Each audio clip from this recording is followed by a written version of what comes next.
Ladies and gentlemen, please welcome tonight's Master of Ceremonies, the host of Prime Time with Alex Stein, Alex Stein.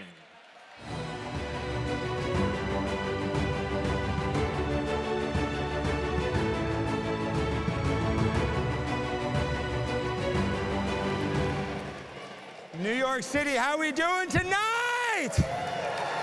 Yes. 111th annual New York Young Republican Gala. Everybody here, guys, we're gonna go insane for the Ukraine tonight. I hope you're ready. I hope you brought your Hunter Biden party favors because we're gonna need it for the after party. But before we get to all that, we have to take care of some business, folks. I know you guys are gonna be like some wild animals because we are, cooped up with a lot of important people, but I wanna try to, dial you guys into the party tonight so you guys can enjoy the festivities. So first, I had to start off by thanking our hosts. I gotta do this, I have some business. I wanna thank our first co-host, the Center for Fundamental Rights. Give it up for them. Yes, we love them. And then also, we have to thank the New York Young Republican Club. We want to thank them for putting on this incredible event, guys. Cipriani, this is nice. This is a lot nicer than Olive Garden that I'm used to going to. I still wish there was more unlimited breadsticks, but I'll be fine with risotto. So I want to thank all of the most important people. We got to thank Stephen Bannon, obviously. We want to thank David Bindles for this. Thank you, David. Benjamin Geller, thank you so much. Want to thank Alan Jacoby Jr. Thank you, Alan. We also want a big shout out to Raheem Kassam. We love you, Raheem. And also David Lipsky and Casey Lipsky. Give them a round of applause. And then Artur Sionov, John H. Sweeney, and Garrett Venturi. And last but not least, we got to give it up for Joshua Eisen, all right? So give it up for Joshua. We love you. And then we also need to thank our international media partner, the Deutschland Courier. So thank you to them, guys. Yes, okay? All right, now, the after party is going to be really insane for the Ukraine. That's tonight, and that's put on by the National Pulse. So thank you to Raheem for that as well. So give it up for them. All right, now, the festivities are about to begin, but I need everybody to rise. We're gonna have the Veterans Caucus Chairman, Michael Munoz, out to do the Pledge of Allegiance. So please rise.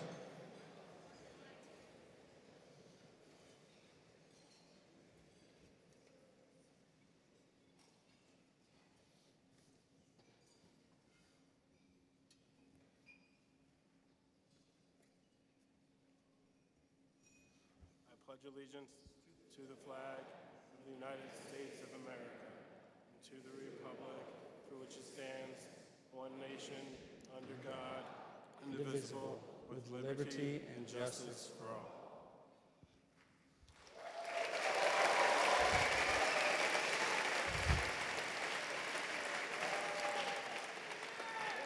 All right, guys, now, we really, this woman, she was Ginger Lucky, now she's Ginger Gates, so I think Matt Gates was the lucky one.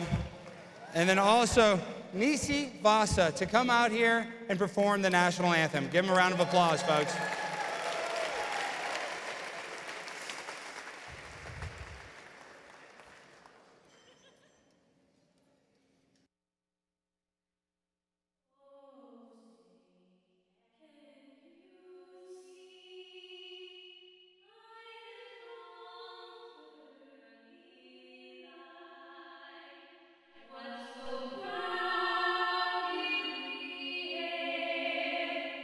At the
USA!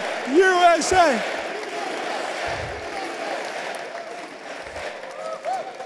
Wow, that was awesome. Give it up for those ladies. All right. Incredible. So now we have to bring on the Reverend Michael Panicali to give us a little bit of spirituality in this event tonight. So come on up here.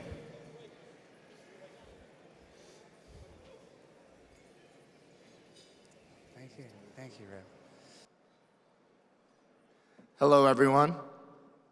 It's a great privilege to be here. I'm from St. Helen Church in Howard Beach, Roman Catholic Diocese of Brooklyn. And of course, I would like to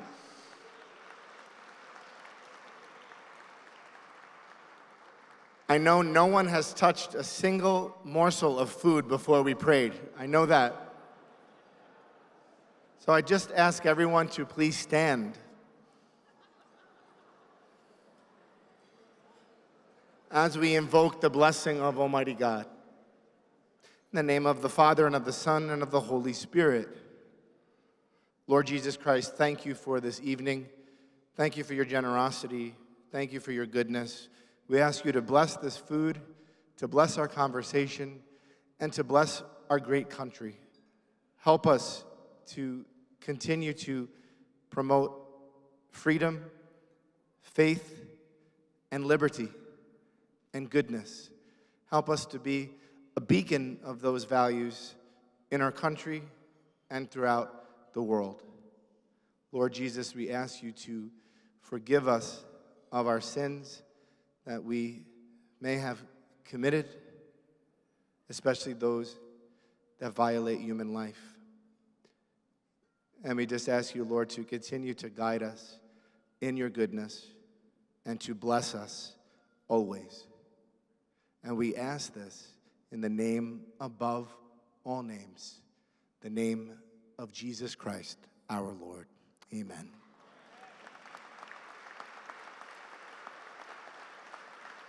Together we say, bless us, O Lord, and these thy gifts, which we are about to receive from thine bounty, through Christ our Lord. Amen. The Father, and the Son, and the Holy Spirit. Amen. Bon appetit.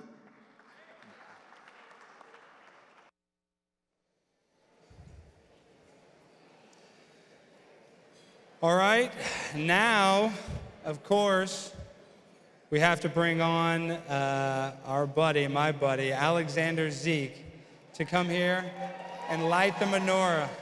So Alexander, come on down.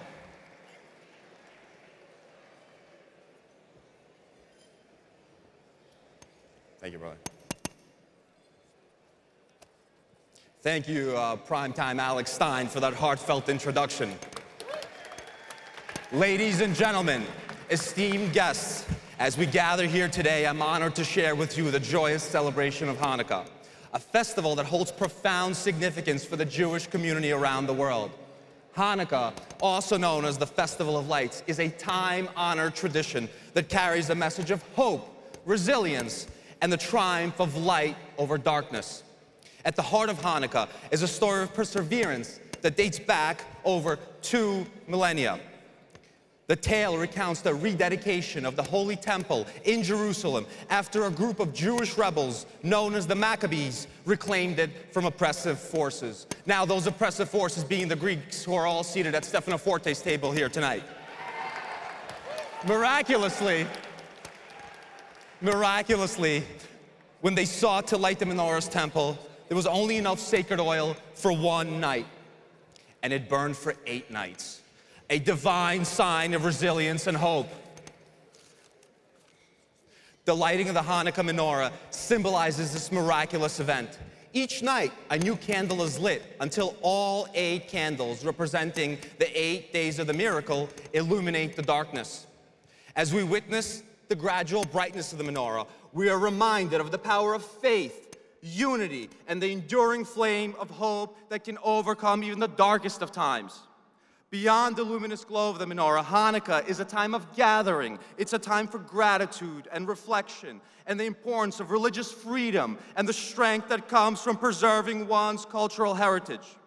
In today's world, the universal message of Hanukkah holds profound relevance. It encourages us to stand firm in the face of adversity, to seek light in time of darkness, and to celebrate the faith in God that binds our shared human experience. So as we join together to celebrate this festival of lights, let us carry the spirit of Hanukkah into our own lives, the spirit of resilience, hope, and the unwavering belief that even in the face of challenges, the light within us can illuminate the world around us. And now, in honor of the third night of Hanukkah, let us kindle the lights of the menorah together.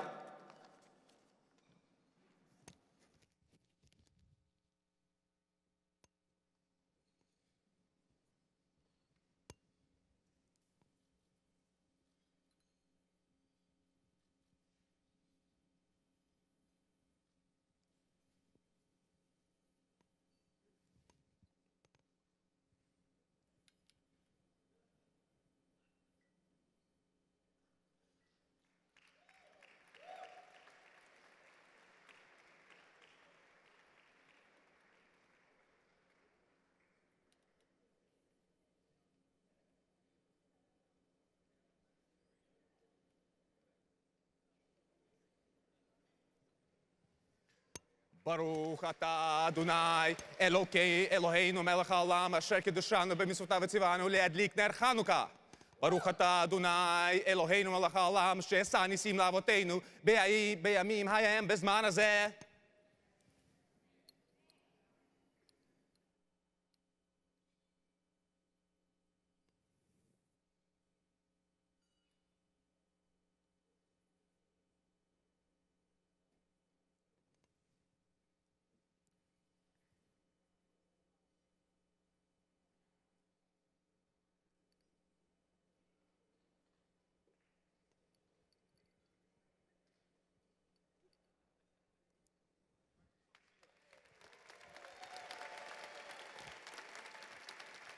Now is the time, ladies and gentlemen. Happy Hanukkah.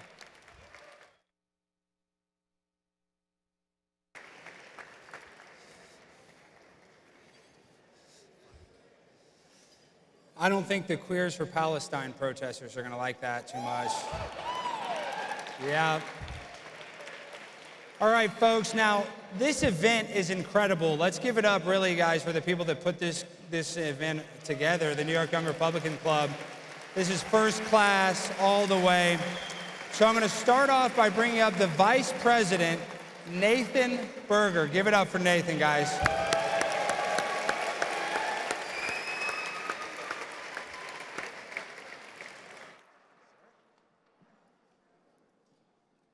When our club started its outreach effort to identify international partners, Hungary was a logical nation in which to begin. Reviled by the left-wing media and globalist elites, Prime Minister Viktor Orban has been elected in free elections by ever-increasing margins to lead his nation on a path away from globalist tyranny, particularly that coming out of Brussels. One group in Hungary in particular, the Center for Fundamental Rights, stands apart from others. The center, before any of its peers, worked to bridge American and European conservative circles. I was proud to join our club's delegation to the inaugural CPAC Hungary last year and to return with an even larger delegation this year. The Center for Fundamental Rights generously invited us to co-host their gala at CPAC, and we're proud to extend that same invitation to them tonight. It's my great honor to invite to the stage the Director General of the Center for Fundamental Rights, Miklos Santho, to lead us in our toast this evening.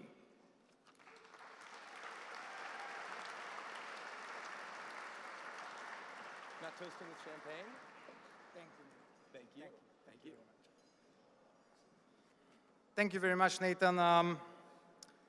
Honorable guests, senators, congressmen, dear Gavin, ladies and gentlemen, please allow me to call you ladies and gentlemen, as nature itself and the Hungarian constitution recognize only these two sexes.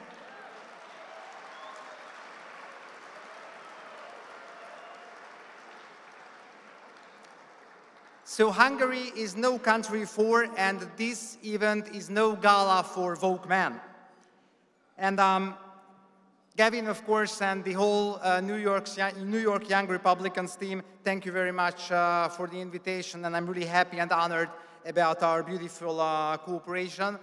And you may be holding a glass of champagne, French champagne or Italian Prosecco in your hands, but let me take this opportunity to share with you the recipe of the Hungarian Rights signature cocktail. The secret and sacred ingredients are God, family, and homeland.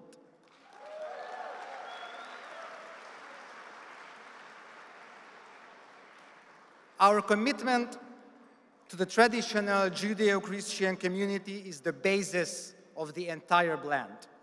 Then we layer on our marriage and the upbringing of our children. And finally, we add the spice of national identity, national pride, and of course, the protection of borders. We steer the mix, definitely not shake it, because yes, we are radical when it comes to our signature cocktail. Perhaps being radical is our soft power, but we are part of the West. Let me assure you, Hungary is part of the West. We just remained normal. And together with the serious hard power of our American, Republican, conservative friends, we can combine our gastropolitical know-how and serve up everyone's favorite politically incorrect drink, the sweet liberal tears. Cheers! So Merry Christmas, you all. Happy New Year, because next year in the US and in Europe, we will win and they will lose. Thank you very much.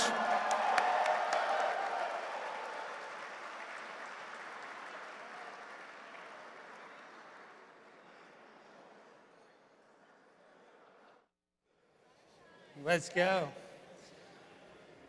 All right, folks. The party's moving along. The risotto's coming out shortly. But now, we have to welcome a guy that this event would not be possible if he didn't put this thing together. But before I bring him up, I want to give a shout out to Gavin Wax's grandmother, Nona. She's 99 years old and she's here this evening. Give it up for her. She's still smarter than Joe Biden. We love you, Grandma Nona. You're incredible. 99 years young.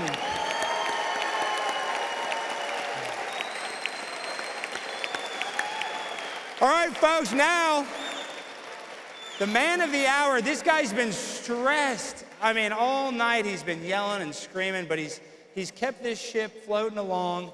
And I really want to just thank him for giving me the opportunity to come here and speak to all of you guys.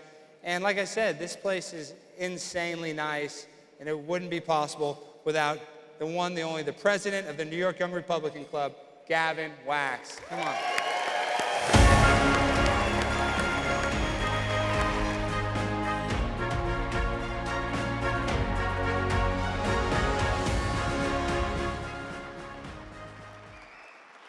Thank you all, Alex. You're too kind. And I love you, Nonna. I'm glad you were able to make it out on 99 years old. She's here. She'll be 100 when President Trump will be back in office. That's where she'll be.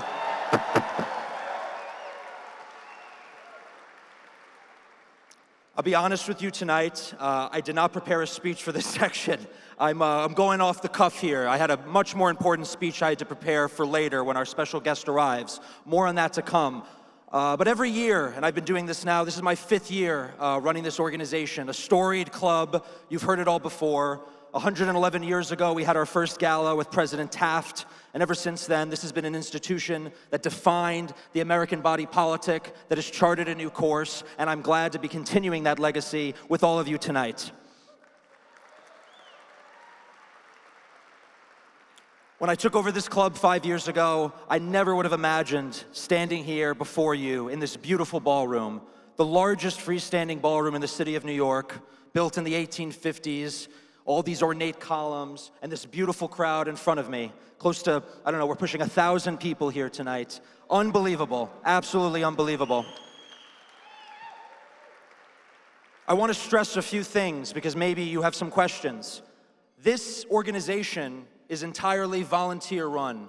Everything you see here today was put on by an organization that has no paid staff. It has no, lofty officers that are collecting six-figure paychecks. We work full-time jobs, we work in the private sector, and we take out time out of our days, out of our busy work weeks here in New York to make this organization possible, to make events like this possible, and to host you fine people.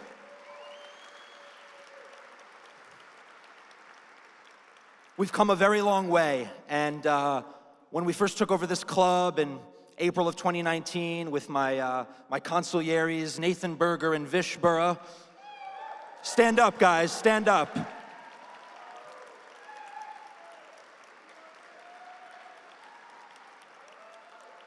We have quite the motley New York crew, to put it lightly, but when we took over this organization, we set out with a few goals. We would revive our membership. This was a club that at one point had 5,000 members, multiple clubhouses. They were hosting galas at the Waldorf Astoria. It was really the institution. It had fallen on hard times, and we took it over. We wanted to revitalize that membership. And thanks to our Hebraic friend who was doing the menorah lighting, I think we pushed well over 1,200 members as of this year. So thank you, Alex Zeke. In addition to our membership, we wanted to secure a clubhouse for the first time in 60 years, and you all know the real estate market in New York. It's pretty abysmal, but we were able to pull it off, and it's become our sort of meeting of the minds, a speakeasy, if you will. It got us through COVID, it's continued today, and it's our little home in this liberal left-wing paradise known as New York City. But one of the main goals that we set out was twofold. One, I always envisioned hosting one of our amazing galas at one of the greatest venues that New York City has to offer. That venue is none other than Cipriani Wall Street. And here we are today.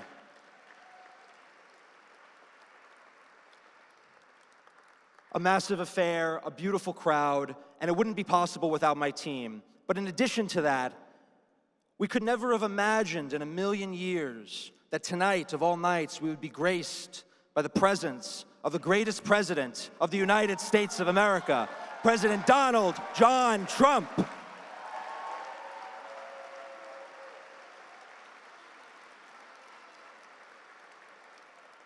It is an honor to be hosting him this evening, and he will be arriving shortly for dinner. But I cannot stress to you that this is an incredible honor, an incredible feat for this organization. And this is a man that understands loyalty, that respects his friends and allies, and this club will continue to be a friend and ally to our greatest president, President Donald J. Trump.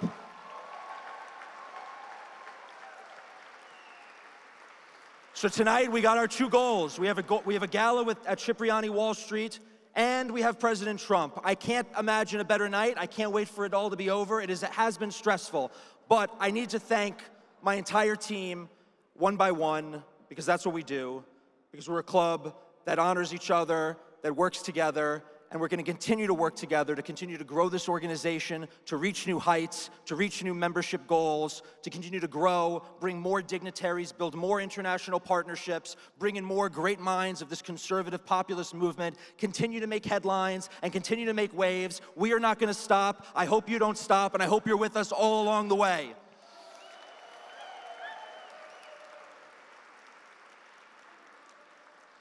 I'd start off by first thanking the love of my life, my girlfriend, Chelsea Hall, who's been with me through everything, through thick and thin. Chelsea, by my side through the good and the bad. She's our communications chairwoman, but without her, nothing would be possible.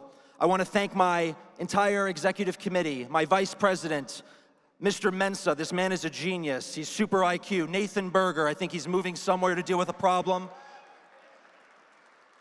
He's a great guy.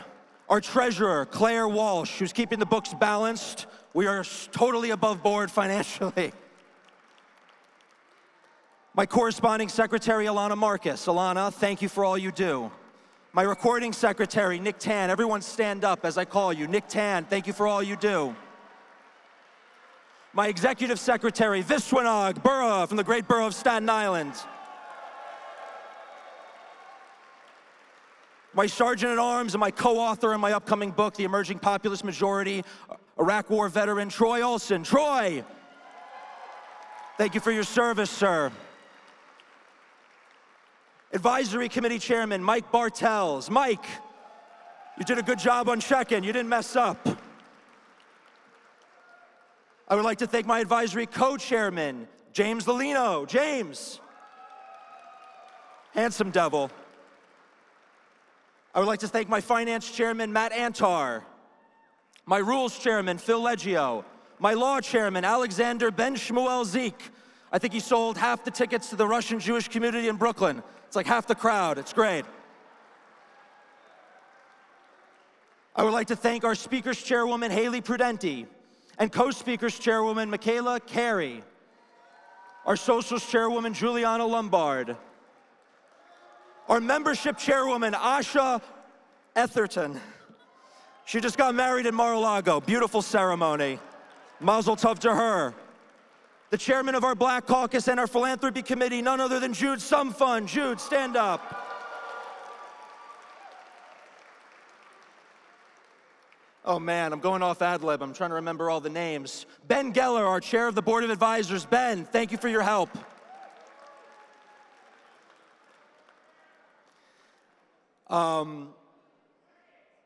Say that. Becky Oliveira, design chairwoman. You're gonna get a big show later. I'm forgetting names, but I don't want to keep you here all evening. The team is fantastic. The team is growing. We're here with you, and we're going to remain here. We're going to continue the fight deep behind enemy lines. We're not going to stop. We are not scared. We are not afraid. We will be on the streets. We will be knocking doors. We will be winning elections from Queens to Brooklyn. Cheers to Vicky Palladino, 20-point win. Cheers to Ina Vernikov, 20-point win. We flip seats. We host great parties. We know how to run an organization, and it's about time that the party starts to take some cues. Maybe they can learn something from a young Republican group, get off their high horse. But we're gonna keep winning, we're gonna keep fighting, and thank you all for being here tonight. God bless America, God bless you all, and let's make America great again. Thank you. Great job.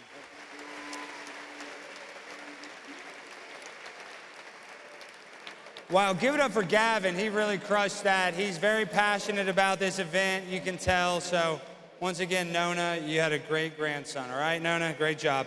So next, the risotto is about to be served. We're gonna take a little 15-minute, little break where you guys are gonna hear some classical violin. So I gotta give this guy an incredible introduction. So next, guys, we're going to embark on an extraordinary musical journey of Zoltan Maga.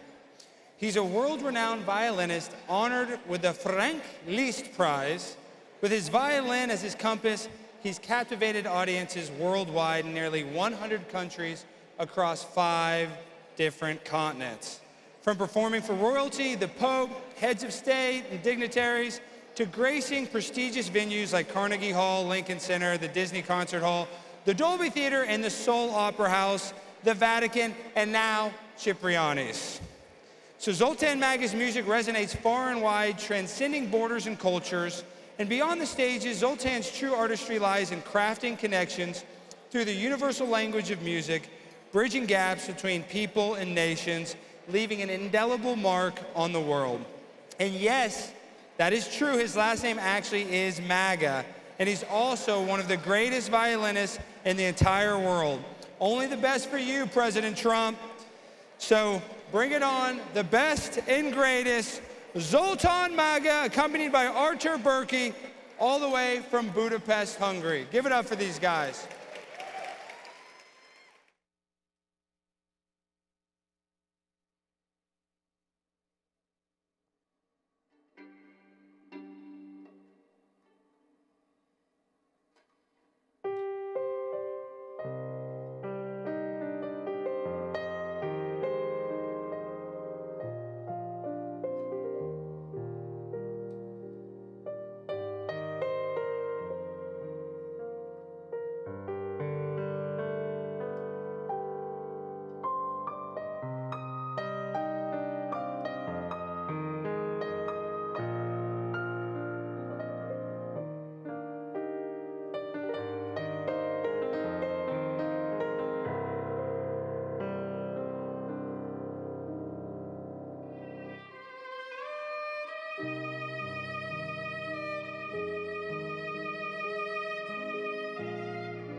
All right, everybody, enjoy your food. This is a good time to eat. Make yourselves at home.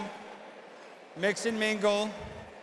But we do have to give out some awards. We've had some very hard-working people. Let's be honest, this past year's been tough. My biological stepfather, Tucker Carlson, lost his job. Dad, I love you. Sorry that Fox News fired you. But I want to introduce, guys, the people that are actually running the New York Young Republican Club that made this possible. So I want to start off by introducing Claire Walsh, Alana Marcus, Chelsea Hall, and Becky Oliveira, if they are right there. I don't know if they are. Oh, here they are. Here they're coming. Okay, well, one moment. I got to stall. So enjoy your risotto. You know, New York's nuts, guys. All I had to do to get a free hotel room was say that I was a Venezuelan illegal immigrant. And I got a free hotel room. But no, seriously, as a conservative, guys, you know, a lot of people call me a conspiracy theorist. And I want to debunk some conspiracies. Like, a lot of people say that the vaccine turns you gay. That's not true. If you got vaccinated, you are already a homosexual. That's how it works. That's the order. No, seriously, tonight is going to be fun, so let's enjoy ourselves. Let's really let our hair down. Tonight, remember, we're gonna have an after party, so pace yourselves. Do not get too messed up. You know, you're not a bridesmaid at a wedding. You're not getting that white girl wasted tonight, so keep it even-keeled till it's really time to get things going. So I don't know if they're ready yet. Are you guys ready? All right, let me one more minute. Okay, now another joke. You know why we're all really here? For the pop of the 45th president and the 47th president, Donald J. Trump. Yes.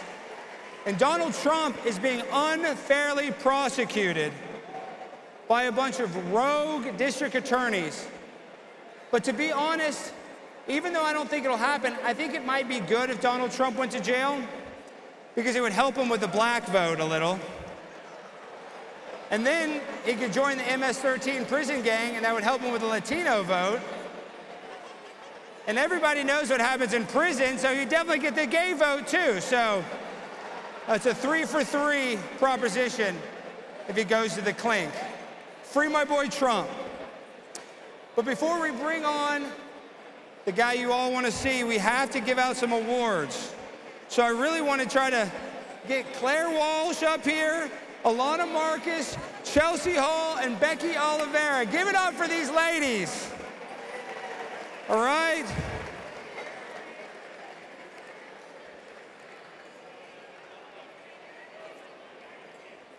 Evening.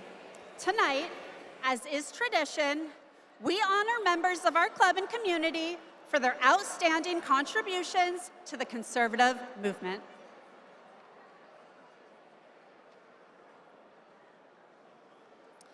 The John Marshall Harlan II Award is awarded to a member of the legal community for their fierce defense of conservative principles. Please welcome to the stage this year's recipient, successful attorney and President Donald J. Trump's favorite substacker, Paul Ingrassia.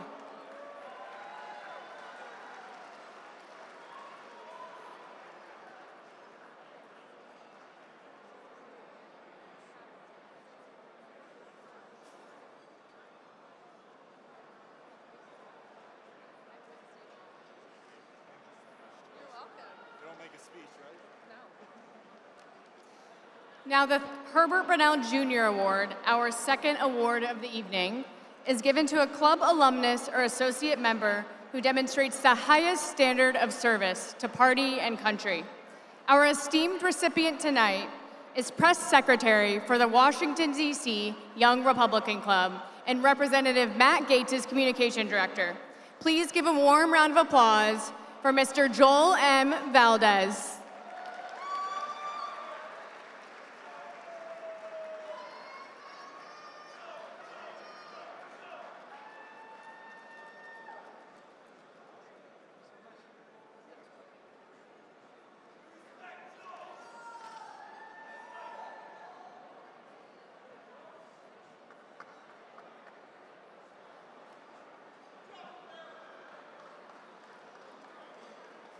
Since 1962, the Stanley M. Isaacs Award has been presented to a non-board club member who has made the most important contributions to advance the ideals of the club in the past year. There is no club member more worthy of this year's award than the man who led the charge that delivered our very own Councilwoman Vicky Palladino a resounding 20-point victory last month in a district with an 8-to-1 Democrat to Republican registration advantage in President Trump's home borough of Queens. Known for his quick wit, sharp suits, and his bombastic speaking style, this year's Stanley M. Isaacs Award goes to none other than the great love of my life, Stefano Forte.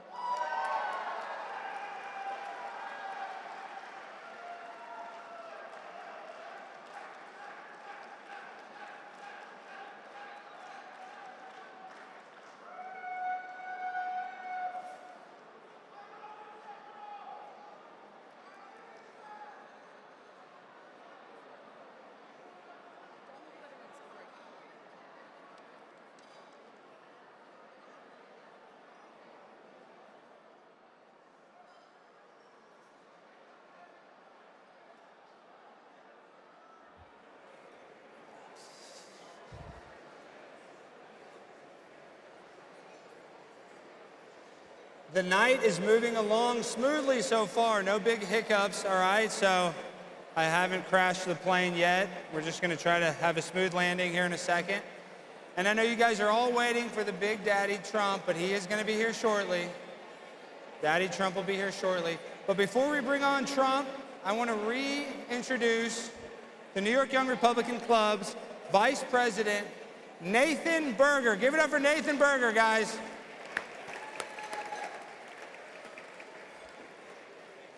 Got this. Diplomats play a critical role in statecraft. They are emissaries of their nations, guests in a foreign land, tasked with preserving and building ties. Szabolcs Takács, whom we welcomed here last year, is one such man of the highest order. Having him posted to the United States is truly a gift to the American people from Prime Minister Orbán and the Hungarian people. If only the United States could return the same respect to Hungarians. Instead, Joe Biden posted David Pressman, a deliberately provocative individual, to represent us in Hungary.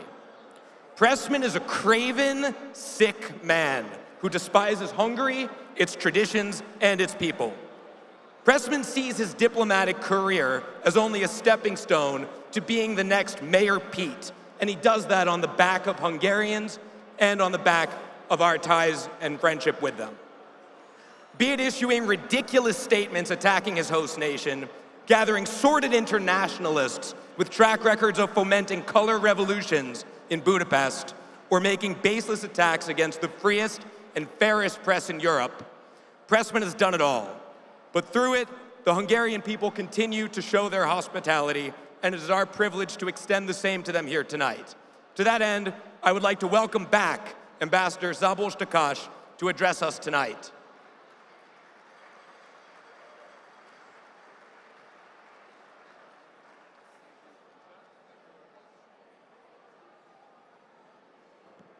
Good evening, American patriots.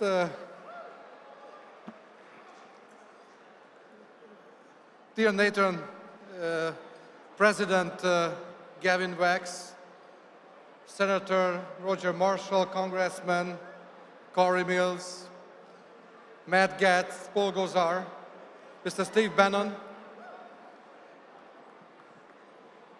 Ms. Kinga Gál, who is the Vice Chairman of the Hungarian governing party Fidesz and a member of the European Parliament,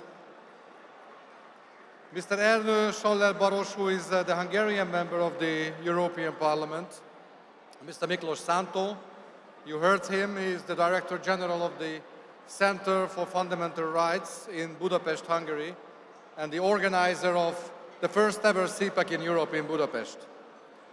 members of the New York Young Republican Clubs, and ladies and gentlemen, obviously, it's an honor to be with you all once again after 2022, and it's a privilege to stand here as the representative of Hungary in the United States of America. I believe it's fair to say that the New York Young Republican Club is probably the most efficient and most engaging Republican club in the whole country. And we truly established quite a friendship with them during the last couple of years. In fact, I think this relationship with the club is also one of the best examples of much greater achievement with the United States of America at large. And also, as the ambassador of Hungary, let me take the opportunity to promote my compatriot, the artist, the violinist Zoltán Maga, and you have heard the name rightly. It's spelled M-A-G-A, Maga. I told him that, man, you will make a great career among these folks with this name. I'm very proud that he's playing for us today. And I'd like to also use this opportunity to, in front of you, express our deepest gratitude and deepest appreciation to the 45th President of the United States of America, Donald Trump, for his friendship and for his support to Hungary. And for all the success that we managed to achieve as two countries together during his first tenure, including the historic signing of the Abraham Accords and also a defense cooperation agreement between Hungary and the United States of America. Under President Trump, we were treated as valued partners and friends, and we will not forget that. We are thankful, and I'm bringing the personal message of thanks from the Prime Minister of Hungary, Viktor Orban. But since then, many things have changed. The world has turned upside down. The lack of strong global leaders resulted in chaos and calamity. We have a 20th century war in our imminent neighborhood, which is threatening the security and safety of Europe as a whole. And terrorists have taken over the guiding the narrative in the Middle East. Rampant anti-Semitism in many cities in Western Europe and also in this country, the United States of America, has reached a level unseen from the Holocaust since that time. And in the meantime, illegal immigration, many of them with a hostile intention, are banging on the doors of our borders, supported and financed by the promoters of who they call themselves the Open Society.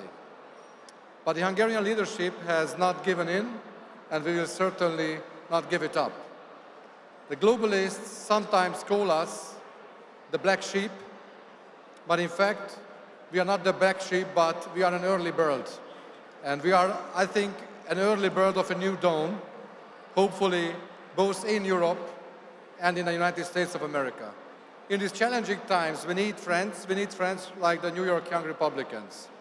And I'm very proud that I can present a certificate of our friendship to the President and to the Young Republican Club for really doing an outstanding job in deepening and strengthening the public policy cooperation between the US and Hungary, and especially for fostering very successfully an institutional collaboration between the conservative movement in the US and also in Hungary.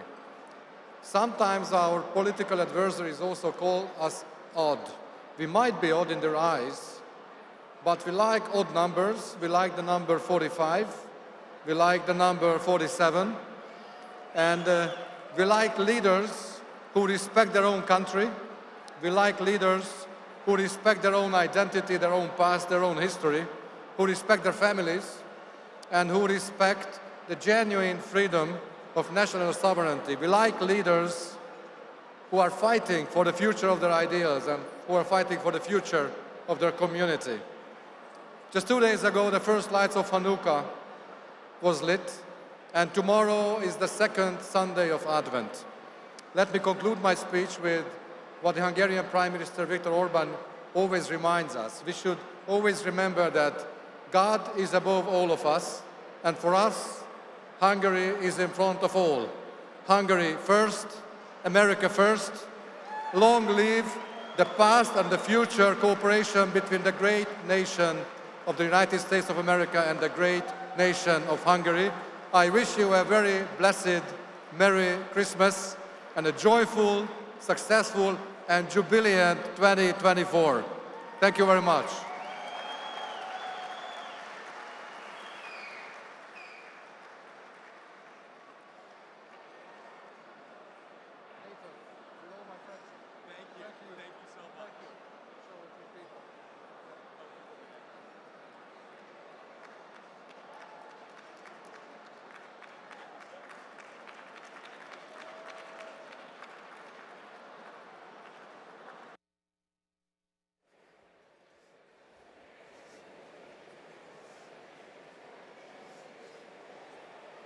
All right, folks, I don't want to be a party pooper, but the Secret Service just said everybody needs to sit down because we have a very important guest that's going to walk through very shortly. So they kind of need to head count. They don't want a Lee Harvey Oswald type situation, which I don't blame them, even though he was murdered by the CIA, but that's neither here nor there. So next, I want to introduce Nicole Kipralov, who's going to be introducing Senator Marshall. Give it up for Nicole, everybody.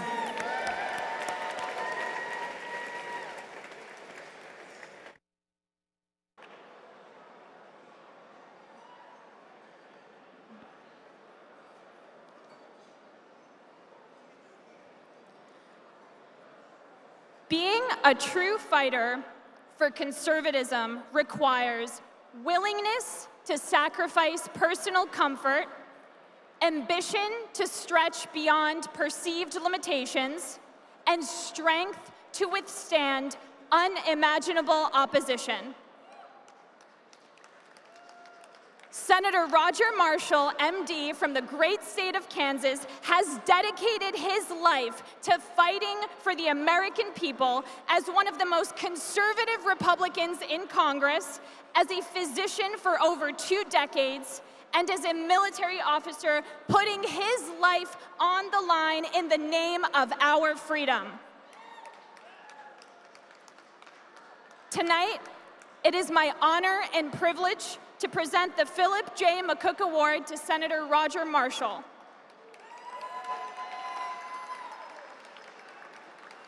The New York Young Republican Club presents this award, named in honor of one of the club's founders and presidents, to an individual who has demonstrated a commitment to service that champions conservative values and upholds the traditions that make America the greatest nation on the planet. From his bravery in fighting against wokeism in the military that threatens our national security, to his advocacy for parents' rights in the face of a radicalized social agenda indoctrinating our children, Senator Marshall is the embodiment of courage during the most significant corruption, cultural devastation, and degeneracy that this country has ever seen. Whether he is fighting for his patients, his constituents, or the American people as a whole, Senator Marshall's service to this country is a reflection of who he is beyond his many accomplishments. As an unapologetically America First elected who has been on the front lines of some of the conservative movement's most difficult battles, Senator Marshall every day makes the conscious choice to tackle the DC swamp, to root out the moral, political, and cultural corruption plaguing our society and poisoning our people's spirit. Senator Marshall's service is a reminder to all of us that the most important thing we can do to help conservatism is to run unwaveringly towards the fire to save our great nation. Senator Marshall, thank you for your service in every way, and I am honored to present the Philip J. McCook Award to you tonight.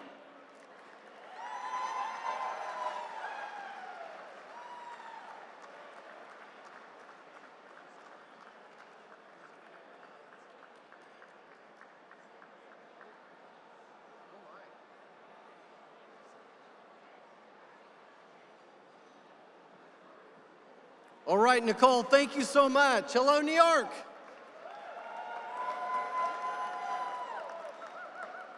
We're not in Kansas anymore, Toto. You know, I was just excited all the diversity here tonight. You know, I didn't think a person, a Duke graduate like Nicole, a person from Kansas University could share the same stage together, but it looks like we're doing fine so far.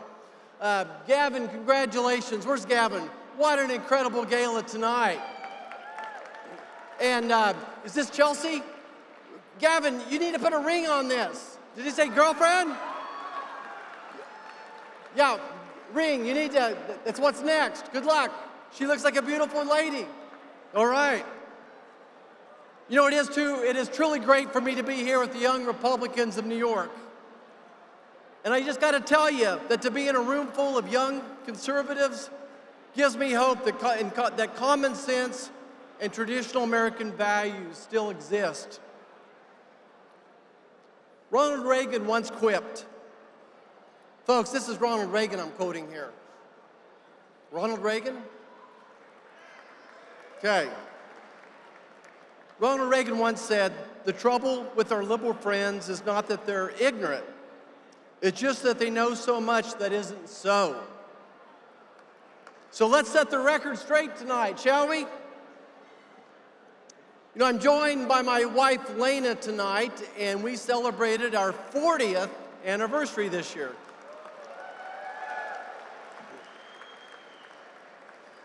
And on behalf of my wife and my family, we're certainly honored to be here tonight and grateful to receive the Philip J. McCook Award. You know, one of my childhood heroes, President Dwight David Eisenhower, our 34th president, won this award in 1954. And I want you to think back to that era in history with me for a second. And I can't help but acknowledge that this is not the same America that I called home. It's not the America I grew up in. Growing up, my dad was the chief of police in my hometown of El Dorado, Kansas. And in my dad's world, there was right and wrong. There was law and order. And if you broke the law, you got to meet my dad, Vic Marshall. He didn't care what your last name was, what side of the railroad tracks you were from. He didn't care if you were the vice president's son.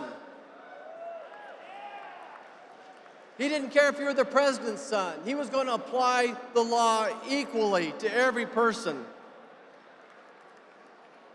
Growing up, honor and patriotism were a way of life. God-given genders were not up for discussion, debate, or dispute. Families still prayed at the dinner table, and standing up for the American flag was not controversial. But today Joe Biden's administration has launched this country into a downward spiral. The White House has no respect for American values we cherish. Do you all know it was just a few months ago that Joe Biden hosted a transgender celebration where the transgender flag was draped over the White House in front of, on top of, Old Glory. Never in my wildest dreams when I was running for Senate did I think I'd have to introduce legislation like the One Flag for All Act that ensures the American flag is sidelined for the transgender flag on federal property. But the Biden administration has become an enforcement arm of the far-left attempts to brainwash our children. It silences our parents, it weakens our militaries, and promotes irreversible surgeries in the name of progress. I can tell you, as a physician, I delivered over 5,000 babies. 5,000 babies. And one of the greatest moments is holding that baby up and saying, you have a baby boy, you have a baby girl. That gender is God's will. And any decision to defy that comes out of human pride and is the slap of the face of our Creator. In the Senate, I've been a leader against this radical transgender agenda, which is promoting child abuse and mutilation. We've introduced the Protecting Children from Experimentation Act, which prohibits doctors from performing gender transition procedures on minors, and the end taxpayer funding of a gender experimentation that prohibits federal funds from being used for gender transition procedures. I'm also fighting against the CDC, which gave official guidance that, listen to this, the CDC says biological men can chest feed their infants, but make no mistake, this trans fluid is no replacement for mama's milk. And biological boys showering and changing in the girls' only locker rooms and participating in sports is what? It's wrong. It is absolutely wrong. It's not up for debate. You know, it's interesting to me, I've never found a mom or dad who said it's just perfectly fine for a biological boy to walk into their daughter's locker room. I want you to think about what's happened in this country since President Trump left office. As we watch crisis after crisis unfold, we've witnessed Joe Biden destroy a recovering economy, a secure border, an energy-independent nation, and project weakness on the world stage while weaponizing our government against private citizens and parents.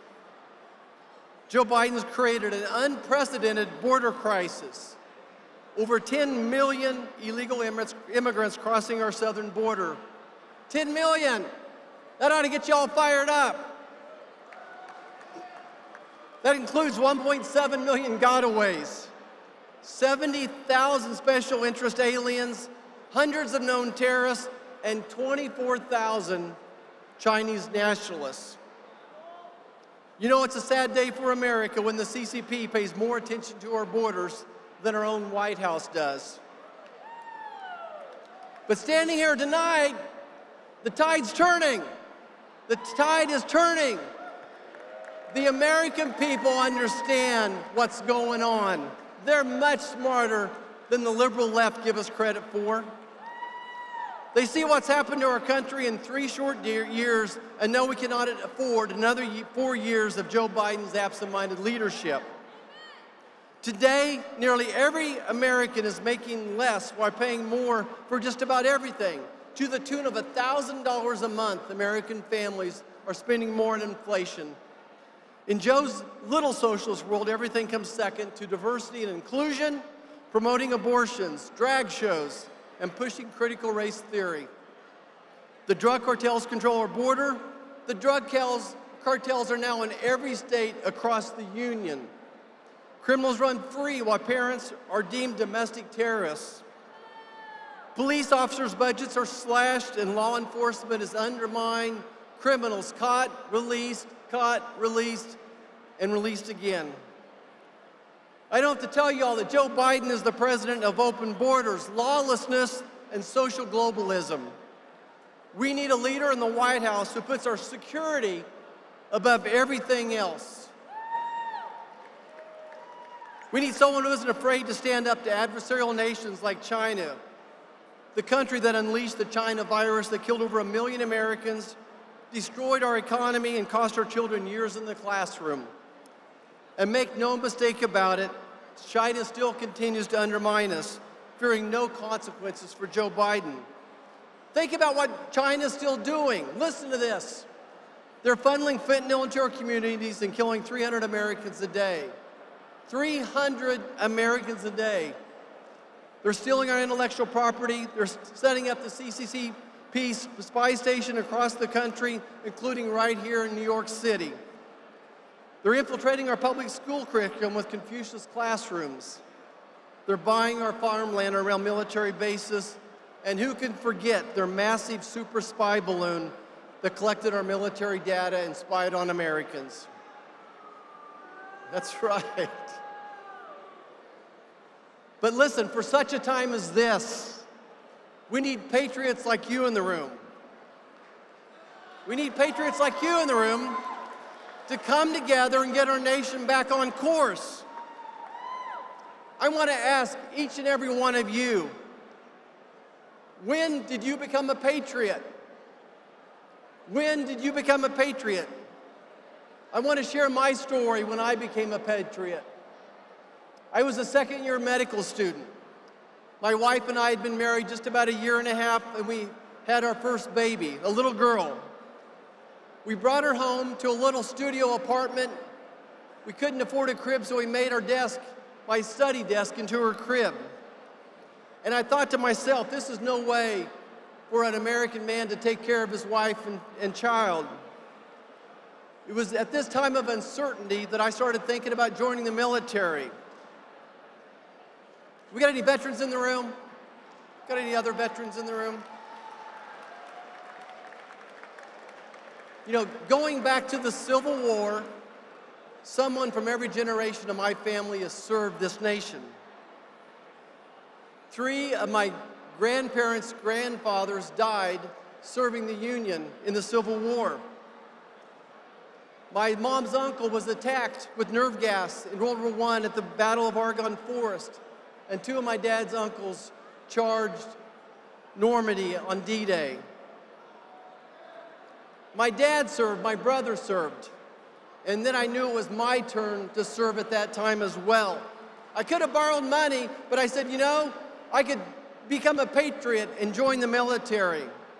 And I'm proud to say that our youngest son is now serving this country as well.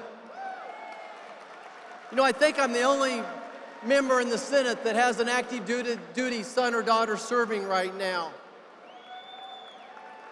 And that's one of the reasons I'm concerned about these never-ending wars, as he has his orders to go to Poland very soon. I want to go back to that morning when we welcomed our first baby girl, and I knew it was my turn to enlist.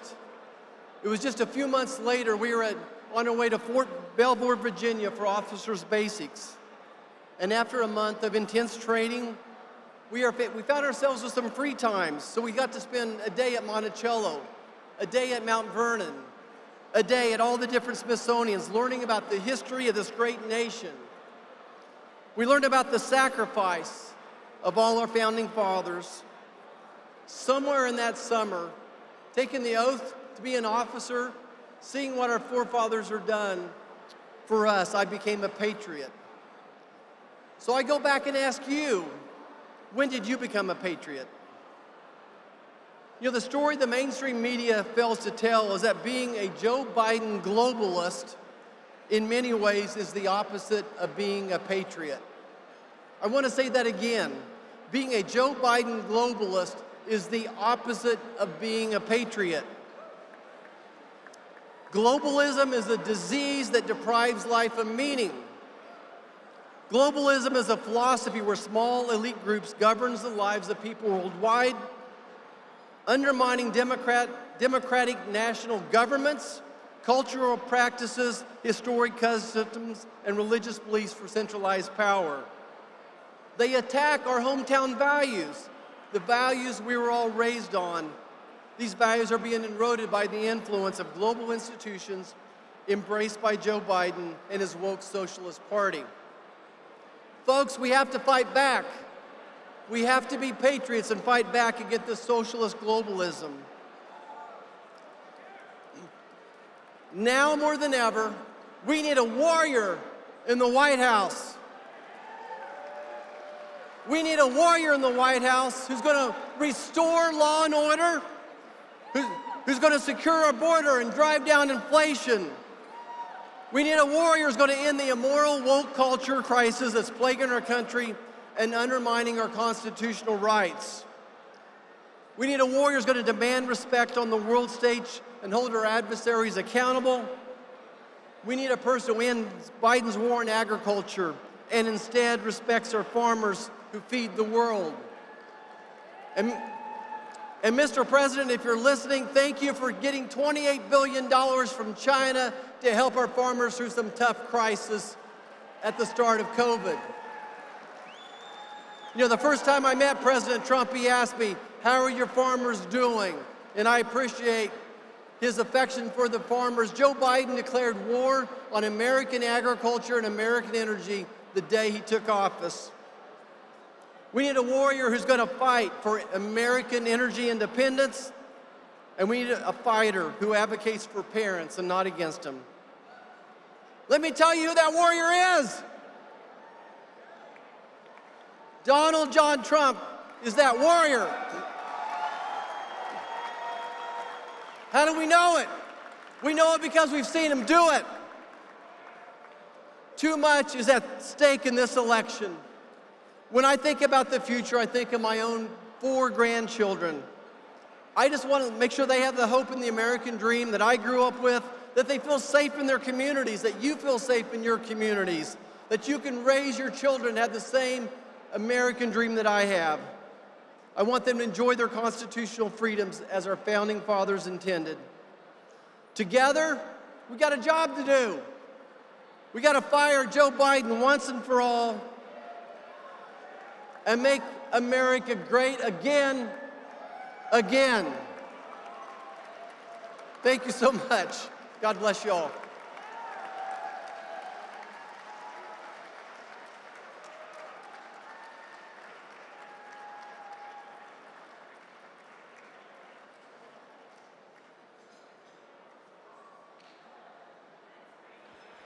Ladies and gentlemen, please give a huge, warm New York Christmas welcome to the 45th, 46th, and 47th President of the United States of America, President Donald J. Trump!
Well, you can tell that wasn't Joe Biden because he didn't trip and fall walking out here, so God bless President Trump.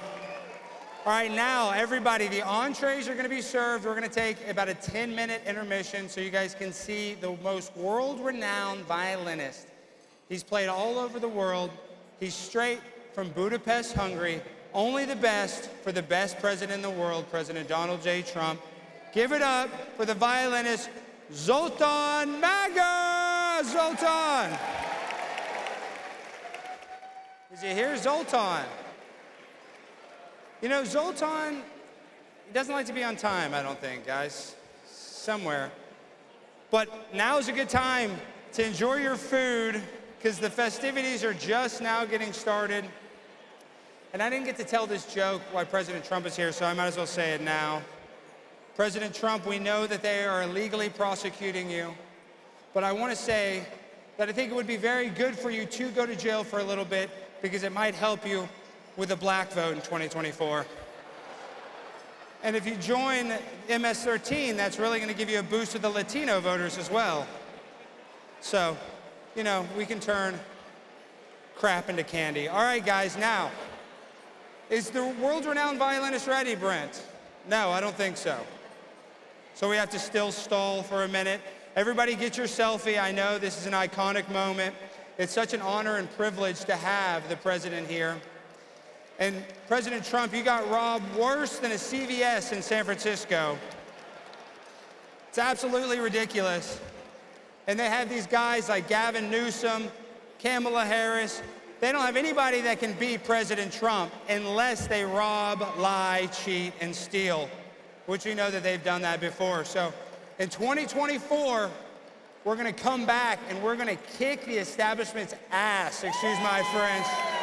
And we're gonna take back this country. It's a country that's been failing for nearly 4 years straight. And the only person that can save this country is not a guy wearing 4-inch heels named, you know, DeSantis or whatever. It's a man named Donald J. Trump. All right, guys, now give it up for one of the world's greatest violinists, the one, the only, Zoltan Maga.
All right, ladies and gentlemen, I know everybody's excited, I'm hyped up, but we got to kind of sit down because we're about to really get things kicked off when President Trump gets here.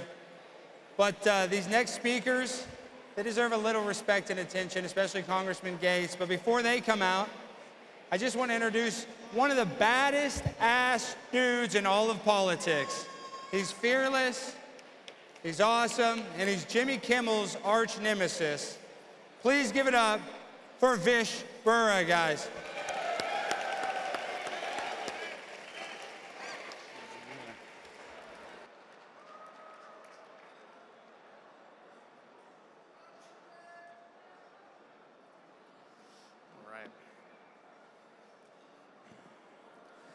Ladies and gentlemen, thank you for joining us here in the Big Apple for the New York Young Republican Club's 111th annual gala, where it's always lights, cameras, and action, action, action.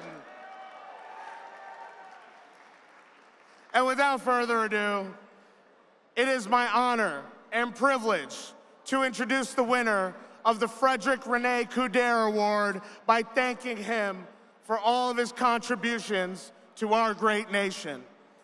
Thank you for being a shining example of the best of MAGA in the House of Representatives.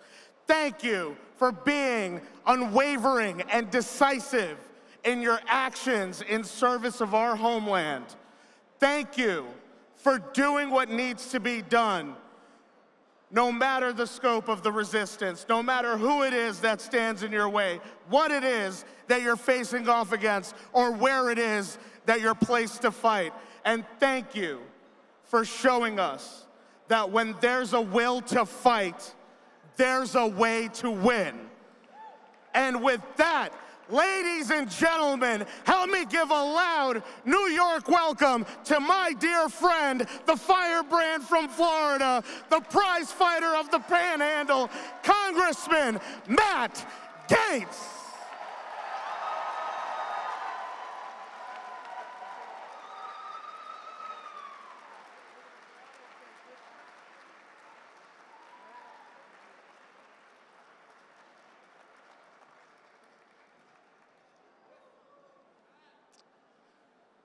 Thank you all so much for inviting this Florida man to your fancy New York Yankee party.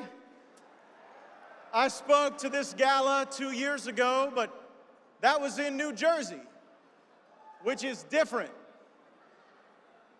Matter of fact, years ago when I spoke to this gala, I was the fill-in for Sarah Palin. And tonight, I'm the fill-in for my good friend and House colleague, Byron Donalds.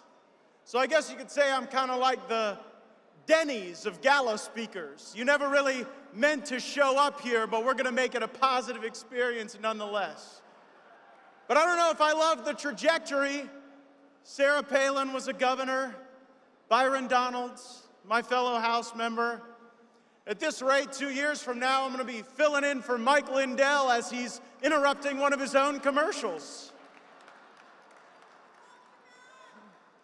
You've met my shy wife, Ginger. What can I say about my star of a spouse? She is beautiful, brilliant, talented, and she is available for booking January 20th, 2025, when Donald John Trump is historically and triumphantly inaugurated the 47th President of these United States. I don't get invited to a lot of fancy parties in Washington, D.C., and when I am, I often look at the invitation with the skepticism that Joe Pesci's character should have had in Goodfellas. Oh, if I show up, I'll be a made guy. What could possibly go wrong? But just think of the MAGA talent we have assembled here. Steve Bannon, we've got Bernie Kerik, Boris Epshteyn, Vish Burra, Rudy Giuliani, President Trump, myself, all under one roof. And if Joe Biden is reelected, that roof will be known as Cell Block A. Rudy Giuliani is one of the greatest crime fighters who has ever lived in the United States of America. He took out the mob in New York. He took out the riffraff and the hoodlums. He put this city on his back to become an economic and political and cultural powerhouse. And if there were any justice in this world, they would never stop building statues to Rudy Giuliani in this once great city.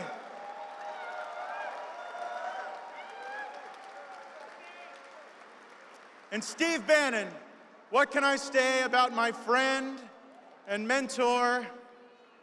I really think that War Room Prison Break is going to be the best lineup of the series. We had War Room Impeachment, War Room Pandemic. You were really ahead on that one.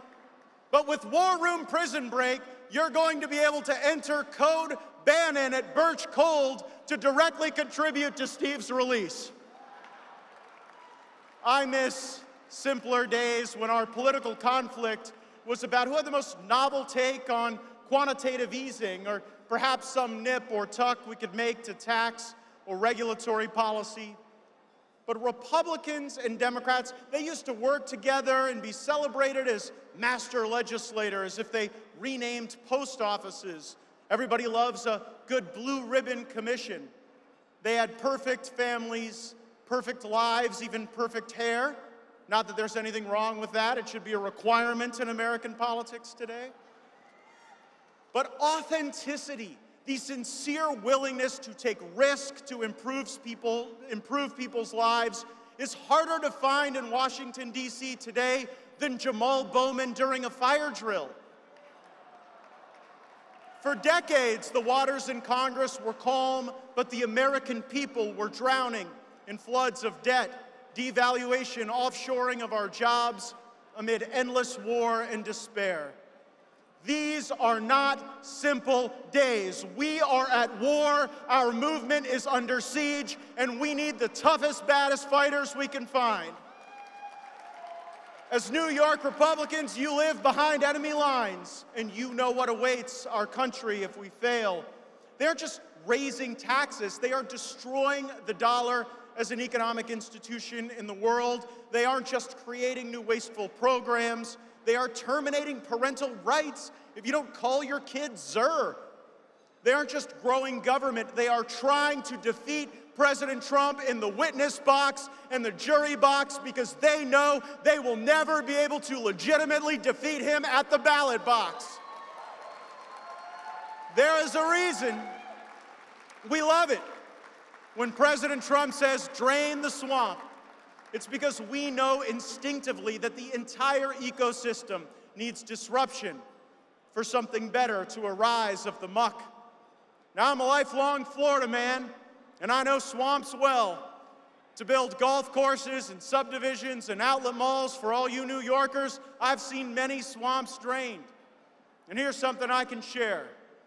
The alligators and the snakes and the vermin, well, they don't really enjoy the process.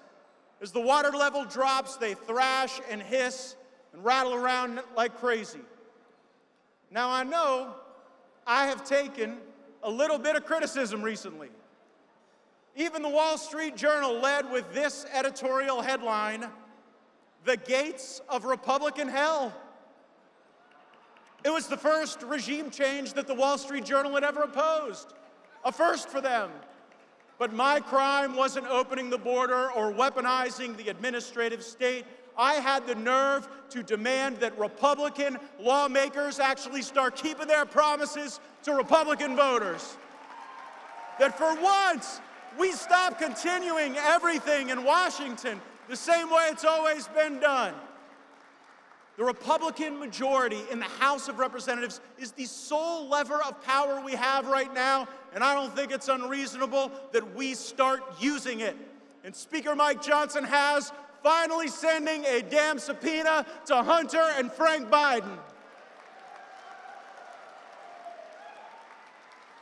For too many years, the Republican Party was infected with surrender as a strategy. Amnesty for illegal immigrants, intervention overseas, and selling out to corporate America won the day. I will never be okay with this. They can hate me, they can smear me, they can try to expel me, but what they really hate is that I am the only Republican in Congress who takes no donations from federal lobbyists or political action committees. I work for you, not them. They couldn't buy me off, they couldn't compromise me or destroy me, and they've tried all three, but here I stand more inspired than ever to deliver for this great president and this great movement we're all a part of.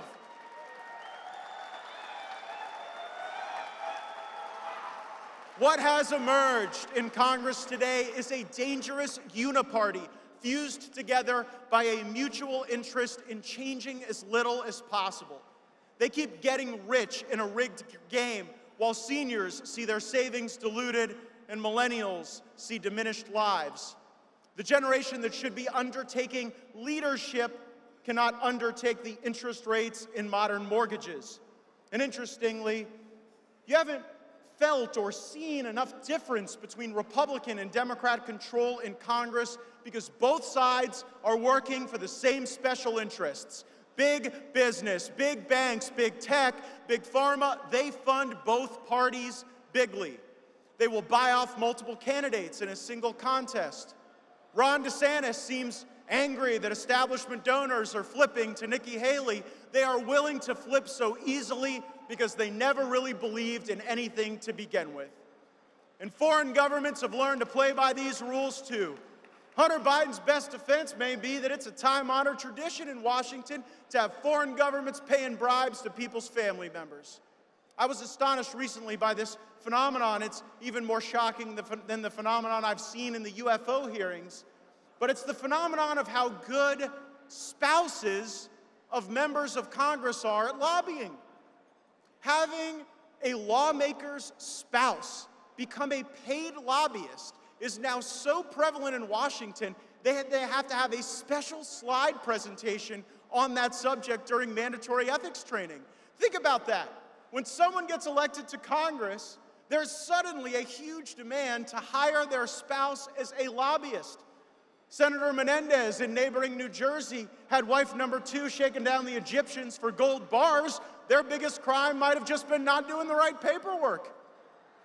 And now my colleagues want to negotiate with me. They grit their teeth through the hatred, and they want to raise the threshold on the motion to vacate a Speaker of the House. Well, I'll make this deal. We can raise the threshold on the motion to vacate when there is a lifetime ban on members of Congress and their immediate family from becoming lobbyists or registered foreign agents. You play for our team or theirs, no entering the transfer portal.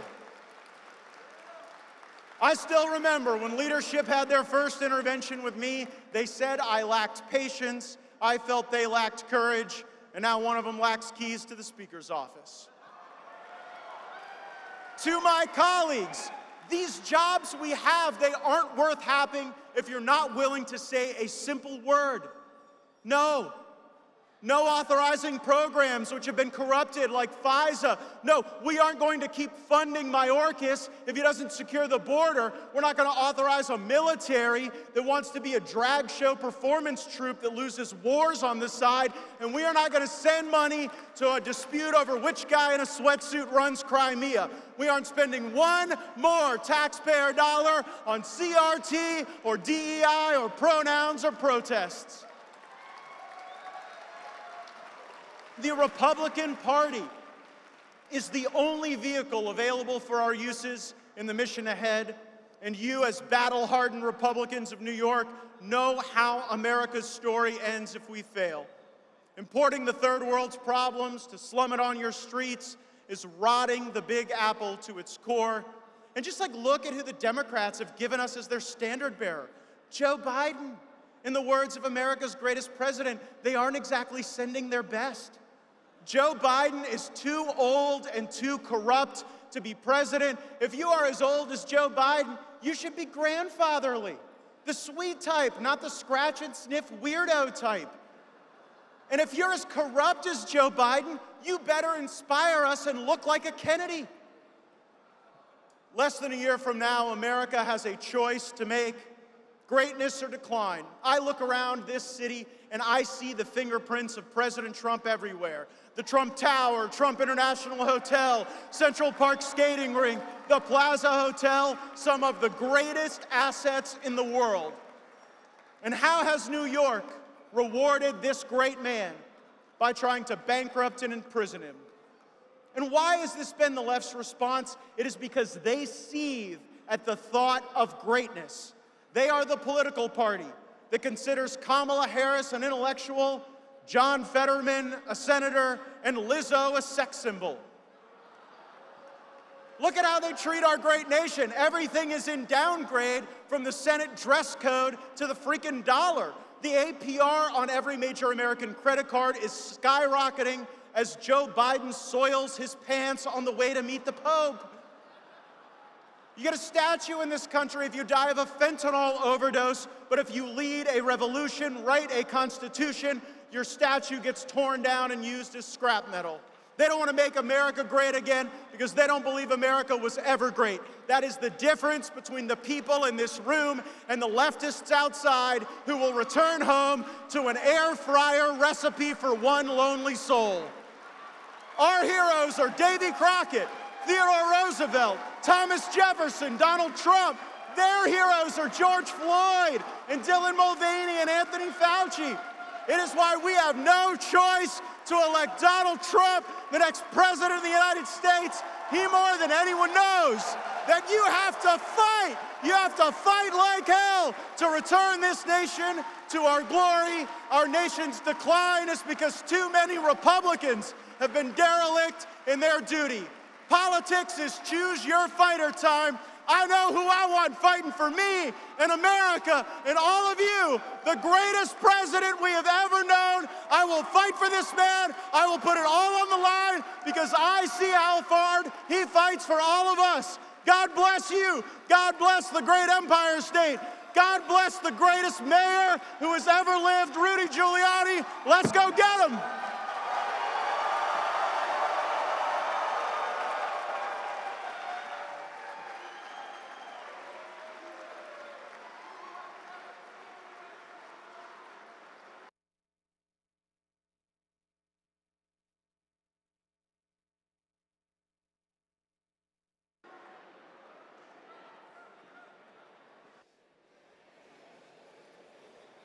All right, folks, we're getting to the moment we've all been waiting for.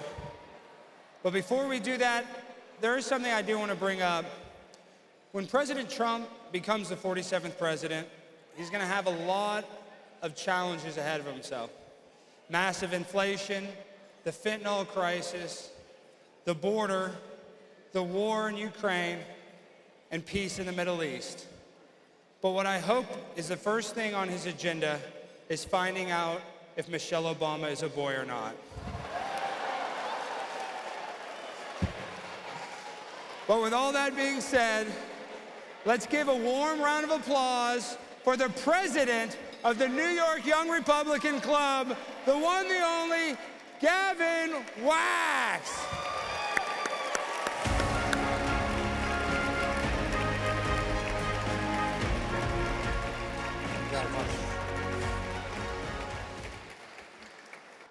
Ladies and gentlemen, honored guests, dignitaries, and of course, President Donald J. Trump. It is, to put it mildly, the honor of a lifetime to be hosting all of you here today for the New York Young Republican Club's 111th annual gala. Now this is more than just a magnificent ballroom that we find ourselves in. This is a site of great political importance. Now some of you may know this, but some of you may not. But way back in 2016, simpler times, a certain woman, or rather a certain crooked woman, a woman who will never be president, addressed a crowd in this very room from this very stage. The day was September 9th, 2016, roughly 60 days before the presidential election. And that oh so crooked woman was none other than Hillary Rodham Clinton. She told the crowd that you could put half of President Trump's supporters into a so-called basket of deplorables. It was a revealing moment. It was a moment that captured the essence of our nation's rotten, corrupt, and out-of-touch political elites. But more importantly, it was also the moment that helped set the stage for the greatest political upheaval in American history.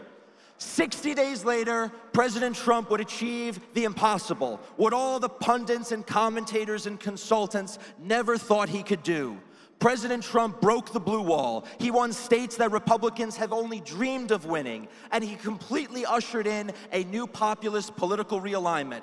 And all of this was done while delivering a decisive electoral blow to one of the most corrupt and sinister figures in American politics.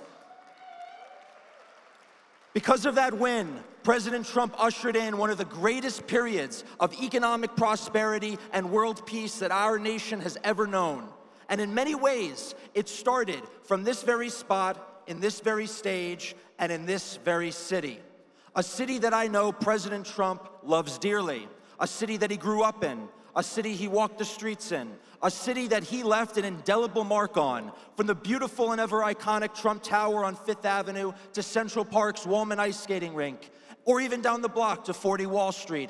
Almost every corner of this city, from Manhattan to Queens, has played a massive part in the life of President Donald J. Trump. A life that predated politics, a great life, a life that he gave up to fight for what he believes in.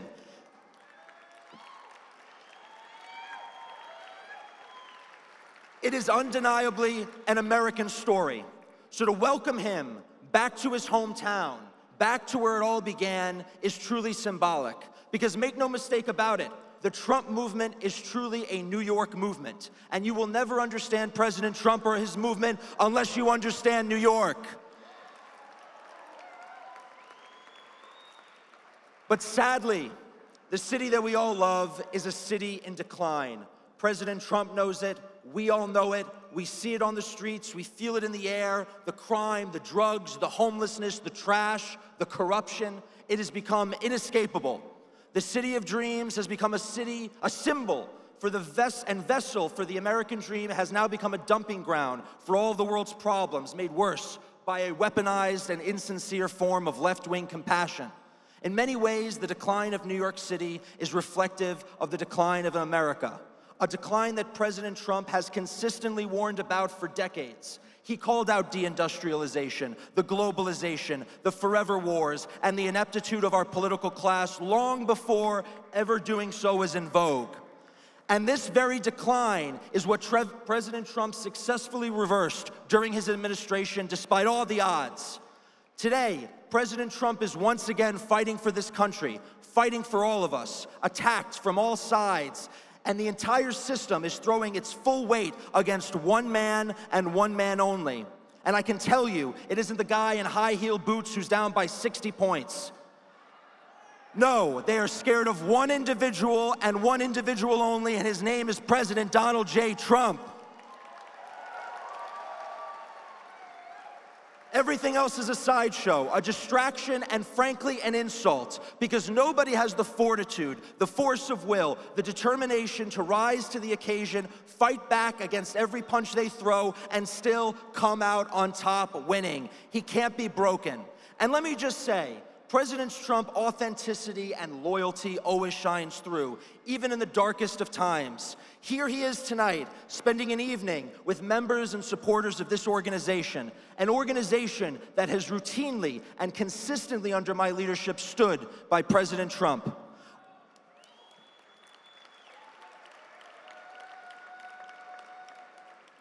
On November 15th, 2022, just hours before President Trump formally announced his re-election, this club boldly came out with our endorsement of him, making us one of the first organizations in the entire country to endorse him for re-election. We were attacked, we were criticized, we were lambasted, you name it. The hit pieces from the fake news followed. But we endorsed when many thought that President Trump was done for. We endorsed him when it seemed like the chips were down, because we weren't trying to pick a winner. We truly believed in President Trump. And you know what that's called? That's called loyalty. And when President Trump And when President Trump called on his supporters to rally against the politicized prosecution and persecution of him by this incompetent and derelict district attorney, this club answered the call. We rallied more than 1,000 people on less than 3 days' notice in the middle of the work week to some cold and dingy, desolate park in Lower Manhattan outside of the court. And there, we made our voices heard. President Trump doesn't forget. He remembers his friends, he remembers his allies, and he remembers who was there for him when it counted.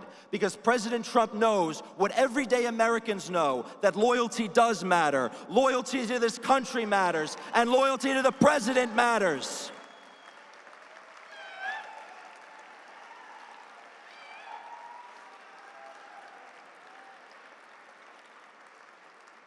And that's why the people love him. That's why he can't be replaced. And that's why he can't be stopped. And that's why we need to get President Trump back to where he rightfully belongs in the White House. And as we head into 2024, let us be laser focused on our end goal, getting our rightful president back into office. Because under President Trump's leadership, only him and only him alone can we bring about an American national renewal. And since I know the deep state is listening tonight, once President Trump is back in office, we won't be playing nice anymore.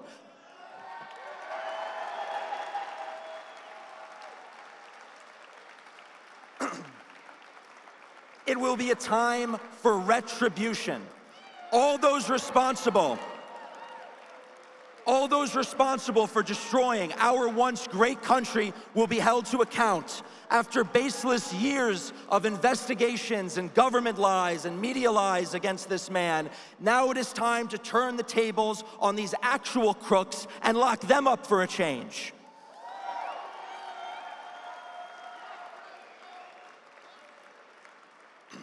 Moments like these call for a truly strong leader who will do whatever it takes to restore the nation. A man who does not bow to the arbitrary boundaries set by the media or the left. A man who is totally unafraid to go on the offensive and to hold those accountable for our nation's decline. And it is the honor of my life that this man joins us in this very room today, and to be able to deliver to him our President Richard M. Nixon Award, named after the club's greatest alumnus, President Nixon, who in fact predicted President Trump's ascendancy to the White House 40 years ago.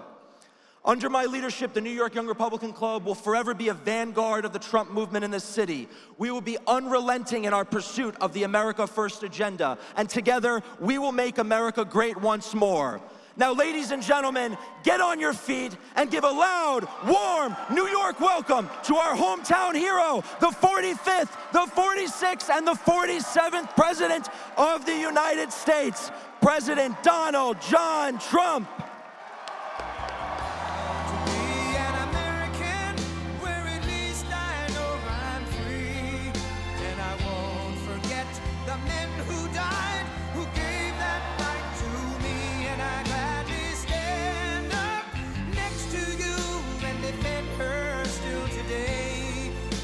There ain't no doubt I love this land. God bless the USA.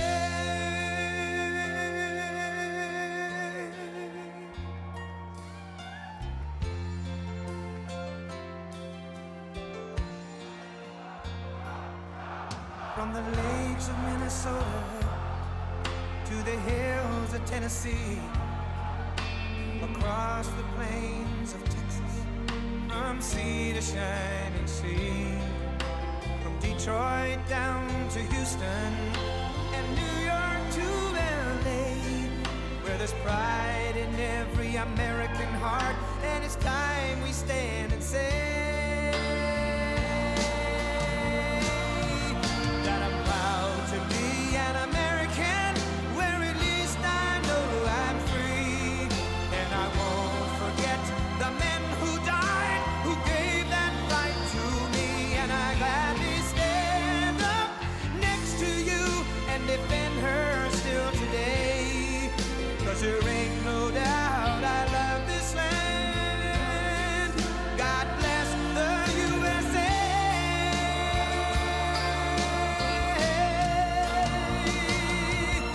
And I'm proud to be an American, where at least I know I'm free, and I won't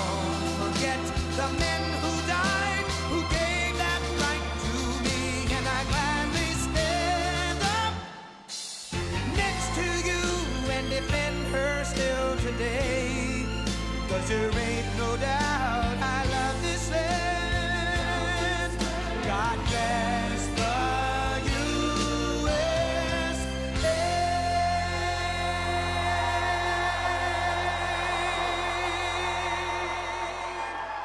Thank you.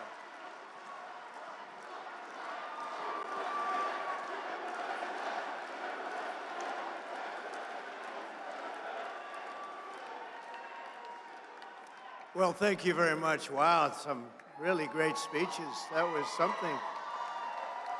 That was something. Very special people, very special place. I know Wall Street very well for a lot of years, working here, owning property on Wall Street and being in this great city that's under tremendous siege right now. It's a terrible thing that's happening, but it is great to be back in New York, and it's a true honor to address the oldest and largest young Republican club in the United States. I want to express my tremendous gratitude to all of you for being one of the very first organizations in the entire nation to endorse my 2024. Doesn't it sound good? It's so, now it's happening. It's happening. We shouldn't have had to wait this long, but you know, things like that happen. Things like that happen. But when we were at 4 years and we were fighting because we had a rigged election like nobody's ever seen before, and a lot of people thought it could happen maybe sooner, and it should have happened sooner because of what they did. A bunch of cheaters. They are cheaters like nobody's ever cheated before. Third world country. But now the time is here, and we're going to do it. We're going to do it right, and we're going to find out what happened then. But more importantly, we're going to take our country to new levels that nobody would have thought possible when you're looking at what's happened today. Let me especially thank your president, Gavin Wax. Gavin, that was an excellent speech. That was an excellent speech. Wow.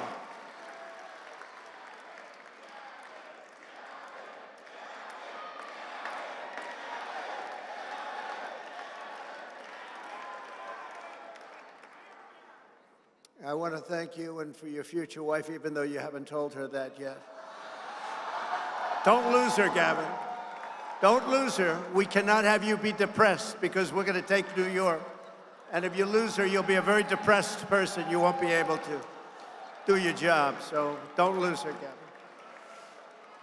But Gavin, for his outstanding leadership, along with Lee Zeldin, who did a fantastic job. It was a great run. And he's endorsed us very early, a long time ago, and he's a fantastic guy. And the entire executive committee of this storied organization. With crime at record levels and hundreds of thousands of people living on the sidewalks and streets, and with illegal aliens invading our city and state like nobody thought possible. Did anybody think this was even possible? I believe we have a great chance of winning New York, Rudy. I think we have a great chance. Greatest mayor in our history.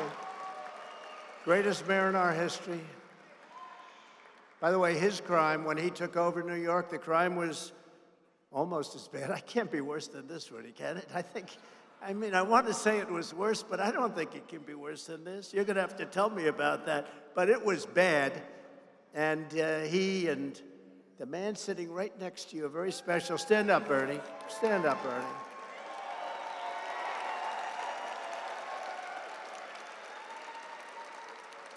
You know, I pardoned Bernie, and he was very emotional when I did it, right? I didn't know he cried. I never thought he cried when he was a little baby, but he was very emotional. And now Bernie is cleaner. This is the expression they say, I never quite understood it, than a newborn baby's ass. Did you ever hear that? I don't know what that means exactly, but that's what they say, but you are. You're the cleanest person in the room. We're going to get Bannon there, too. He's pretty close.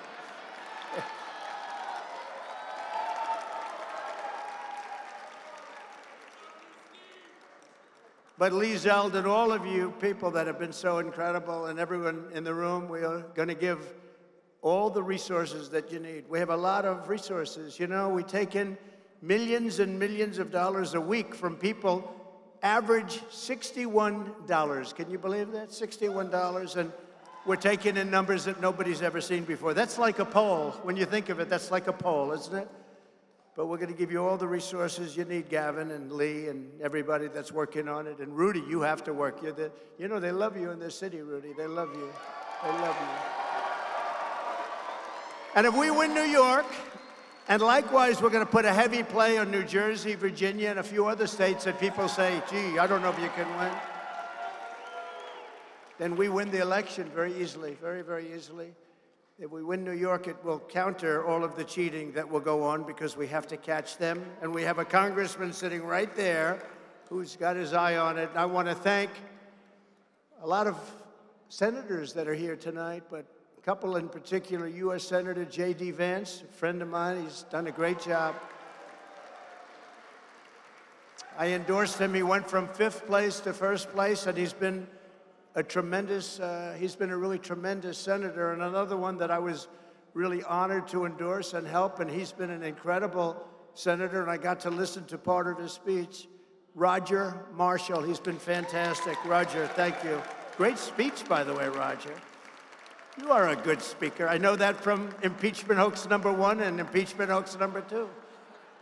I said, who's that guy? He's made some good speeches. That's why I liked you. That's why we have that relationship. Very special that you did that. But thank you very much for everything. You really have done a great job. Thank you.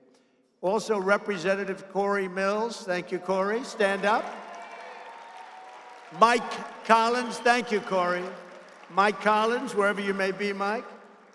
You know, they say there's 2,500 people here. There's about 5,000 people outside. Paul Gosar. Paul, thank you very much.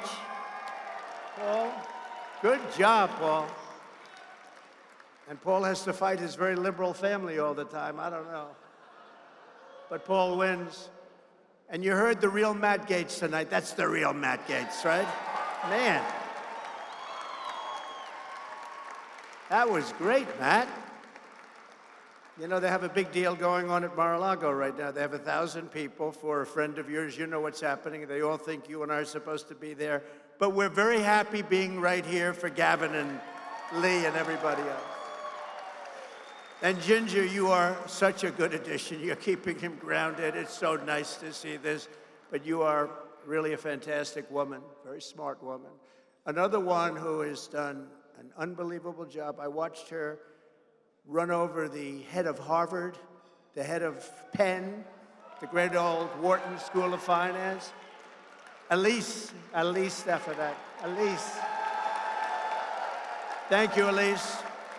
What a job she's done. You know, I watched the way, she's very smart. I watched the way she was asking the questions, and they were asked in a very complex way. And these women, who I guess are smart, but boy, they were really dumb answers, weren't they? But they were asked in a very complex way, and these people had no idea what the hell they were doing. I said, you know, I think she's got to lose her job. I guess they're all going to be losing their job within the next day or two, but 1 down, 2 to go. But there's many more out there like that, and I don't get it. I don't know why there would be. A special person is in this room tonight because former Mayor Rudy Giuliani did the greatest job. He was the greatest mayor in the history of this city. It was safe, it was prosperous.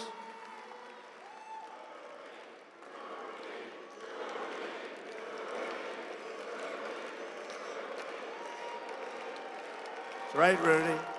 Special guy. And he fought like hell. And by the way, did a hell of a job. He was out there, he was fighting.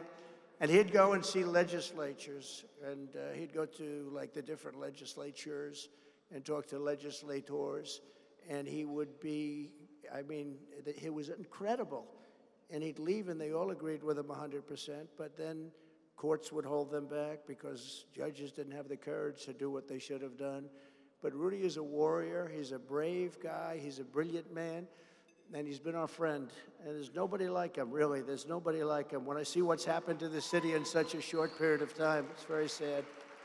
But thank you. And you happen to have a great son who's a friend of ours named Andrew. Where is Andrew? Don't play golf with Andrew. He's too good. Andrew's a great golfer, too.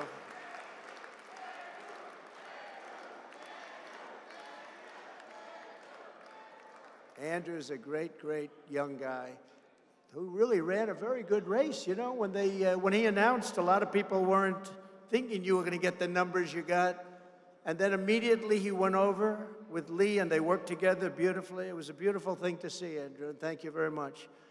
Also, former New York City Police Commissioner, when we had real safe city. We had a real safe. Bernie, stand up again, please.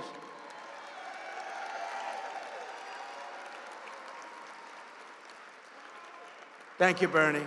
Great job. New York City Council member, Ina Verenkopf. Where is Ina? Where is Ina? Where are you? I want to see Ina. I hear so much about her. I read so much about her. Is she still there? What the hell is she doing so far back? Come up here. I want to see you. Come up here. I'm reading all about her and how incredible. You do a great job. I think, are you the only Republican still on City Council? Just come here.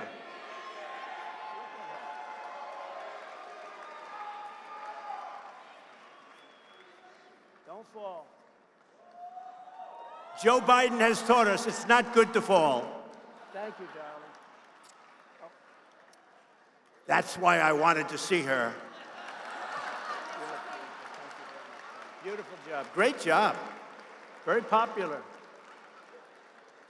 Very, very popular. Bo Hines is here. He's going to be a congressman very shortly. Bo Hines, thank you. D.C. Drano. Where's Rogan? Rogan O'Handley. Where is Rogan? Oh, he's so good to me. Thank goodness he's on my side. Oh, man. I would hate to have D.C. against me, right?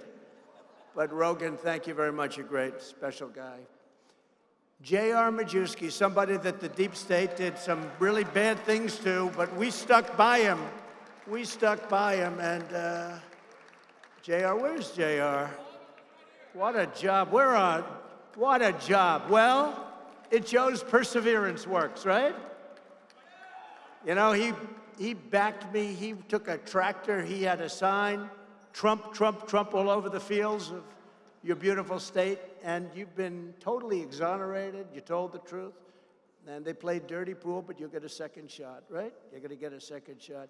Great job. What they did to you was very unfair. A man who's been a friend of mine for a long time. He looks fantastic. He just had his 49th birthday, and he's looks much younger than that, actually. I don't know how the hell he really looks so much better than 49. And, you know, I have to tell him about the meeting. Should I tell him, Steve, real fast? So we had a meeting when I was looking bad. We had one of the 29 or 30 inescapable things that happened, you know. We had the John McCain incident. That I want to see the one who wasn't caught. We want the one who wasn't caught. And people said, sir, that doesn't work. And that was fine. But we had a lot of inescapable situations, but probably the biggest inescapable one was the one we know about, Steve, right? So it doesn't matter what one, because I don't want to exactly bring it up, but we had a group of people around in my apartment, and it looked like it was in trouble, and we went through a list of very well-known Republicans. What do you think we should do? Sir, one said, sir, I think you should resign, and this is in the middle of the campaign. I already got the nomination. This is like in October. I think you should resign, sir, and I think we should appoint either Mike Pence or somebody else. How about that one? And maybe, he said, and maybe they'd have a chance of winning. I went to the next, we had about 10 people. Went to the next, sir, I don't think you'll be able to make it, sir. I went to one person who said something that was so horrible. They said, sir, you can stay in and have the single greatest defeat in the history of politics, or you can get out, we'll appoint a Republican to take your place, and maybe that person will have a chance of winning. And we went through like this, and then I got to Steve Bannon. I said, Steve, so what would you say we should do? It's a true story. This is a true story. I said, so Steve, what would you say I should do? You should stay in, sir. You're going to win this race 100%. He's the only guy. True. Right? 100%.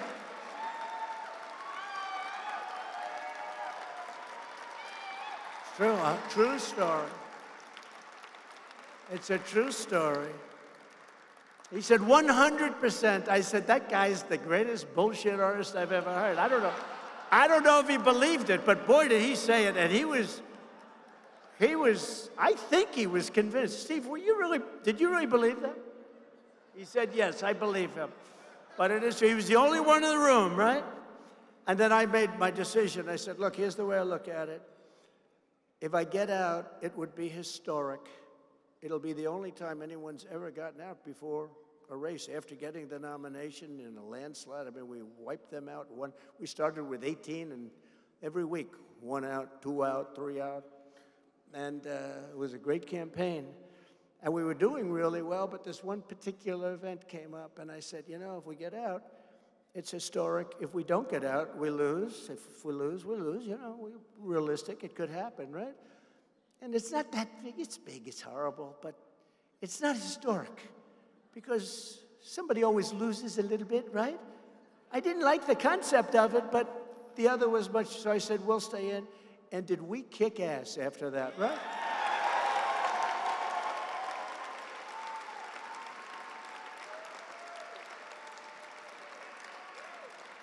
And you know, probably have to go a little further because they seem to be enjoying this, Steve. We could go on about this one, but you know, the next day, or very shortly thereafter, we had the debate starring crooked Hillary Clinton, who I don't call crooked anymore because I use the name now for Biden. Now we call her Beautiful Hillary. She's a beautiful woman. Now I want to use that name because it's more appropriate. I like, which is better, Sleepy Joe or Crooked Joe? I like Crooked better. What do you like better? Ready? A poll, a free poll. Crooked Joe or Sleepy Joe? I may have to change it back. But I went onto that stage just a few days later, and a general who's a fantastic general actually said to me, sir, I've been on the battlefield. Men have gone down on my left and on my right. I stood on hills where soldiers were killed. But I believe the bravest thing I've ever seen was the night you went onto that stage with Hillary Clinton after what happened. And then that woman asked you the first question about it. And I said, locker room talk. It's locker room talk. What the hell? What are you talking? Locker room talk. That was not a great... And, you know, I dropped 11 points. 11 points, and then after the debate, I went up 13 points. You remember that? I went boom, boom. It looked like somebody with a really bad heart. It went like this, bing, bing. It was a little gap. In fact, to this day, people say, what the hell was this event? I can tell you, but we won't get into it. But that was an incredible event, but it was an incredible campaign, and we won, and nobody thought we could win. Nobody thought any Republican could win. And now they're starting to say, we can. You know, the Washington Post had us 11 points up, and they said, this is an outlier. They paid $1.5 million for a poll, and they said their own poll is an outlier. I said, this is like, so then they had it rechecked, and it turned out to be 12 points. You know that. They haven't announced it. So we're going to give it a shot, and I'll tell you what, I've never seen enthusiasm like I've seen right now, Steve. There's never been enthusiasm. You know, we did great with one, we did better with two, but there's never been anything like this. And Gavin, I will tell you, in riding down, and I was just asking Secret Service, how the hell do they know I'm in the car? Because we have windows this thick. They're like really good. Very good. I have guys walking up to that thing. If they held a little thing, I'd say, go ahead, shoot. You know what happens? The bullet bounces back and kills them. That's what I got him. They say, I got this guy. I got him. Go ahead and shoot. Here I am. Shoot. Bing, bong. That's the end. The windows are that thick.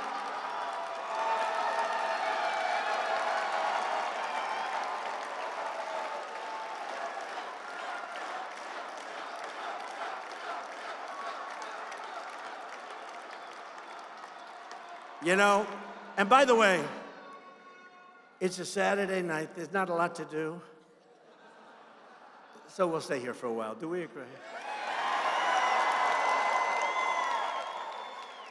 And another person who's a warrior, she happens to be a beautiful woman, but I never think about that because I never talk about beauty. To me, I can see the most beautiful woman in the world. It doesn't register with me at all. Beauty doesn't matter. But she's beautiful, but she's a great lawyer. And she's been a tremendous protector of a lot of very important people, and she's done an incredible job, and she has tremendous courage. You know, I have these high-priced lawyers, and they're fine, but they go out and I say, go speak to the press. And, you know, you have these animals out there. Oh, there they are, right up there. Whoa. You have these animals out there. They're vicious animals. And these high-priced guys, you know, they're beautiful guys, nice, beautiful suits, everything, nice pay, a lot of money to these people. Go out and speak to the press. Sure, I'd rather not. And she goes, I'll do it. And she goes out there, she's fierce. She's a fierce person. And we appreciate it. Alina Habba.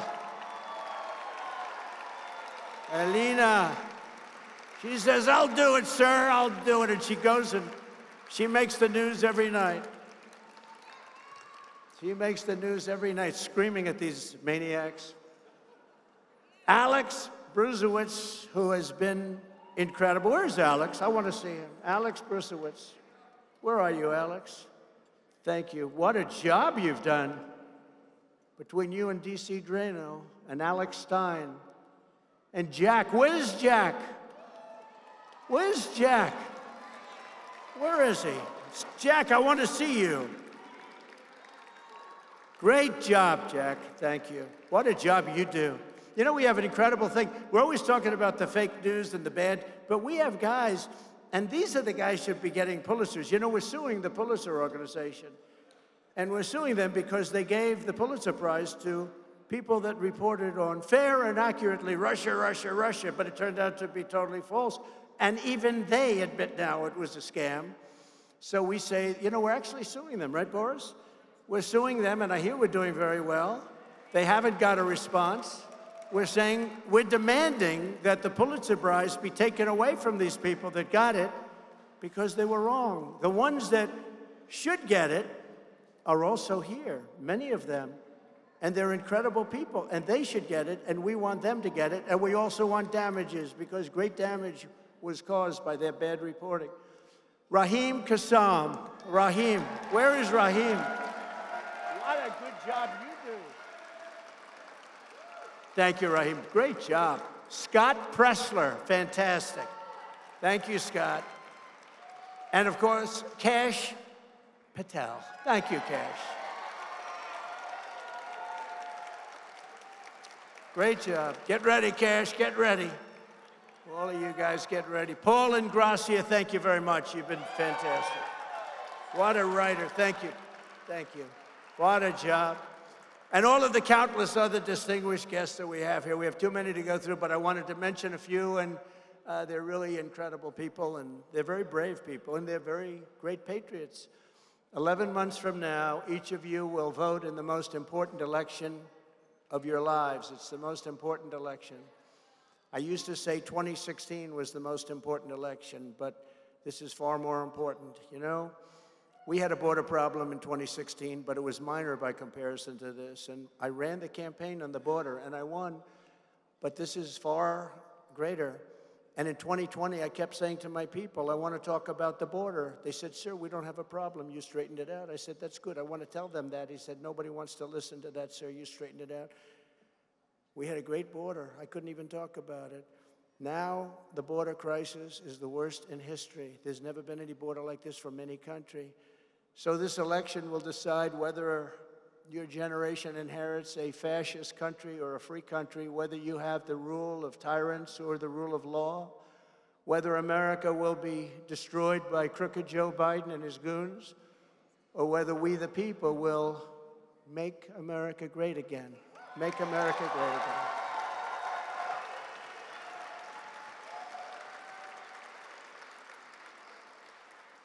Which I think is the greatest phrase in the history of politics, don't you think? No, I think so. Ronald Reagan had "Let's Make America Great," so it was different. Somebody said, "Oh, but Ronald Reagan." No, he didn't. He didn't. Number one, it wasn't a big deal with him, but he had "Let's Make America Great," which is okay. But "Make America Great Again," how powerful is that? MAGA, MAGA. I tell that to Biden. I say, Joe, when he gets up, we've got to stop the MAGA extremists. Yeah, I'm extreme about making America great again, right? We're extremists. We're extremists. They can't get away. They can't get away. It's such a great. You know, we almost changed it to CAG. You know that.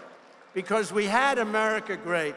We were doing so great. We had the greatest economy, all the things. And so I had another one, Keep America Great. But somehow it never registered the same way. MAGA is the greatest phrase, I think, in the history of politics, anywhere. You know, I tell the story that Pat Buchanan, who's a wonderful guy, a great conservative guy, and he became a very famous political pundit, did great. He had a wonderful life, and he's still, you know, I think he's around, and he's an older guy right now, but he had a wonderful life on doing well in New Hampshire. He did well in New Hampshire. We won 50 states. Think of it. Last time we won 50 states, we won 32 states in the election, but we won 50 states. We probably won 50 states in the election too, but we won't get into that. But think of it. This is the greatest movement in history. When you look outside and you see thousands of people, when you see us coming down, I was about to say, they couldn't see, the people were going wild. Somebody in my car said, you know, you can win New York. The people are going wild. And I said, how do they know it's even me in the car? Because you can't tell. And the people are going crazy. They're waving and, you know, giving you all sorts of fist pumps and everything. I'm telling you, this is a place that can be won, and we have the team to do it. For 4 straight years, our opponents have been waging an all-out war on American democracy.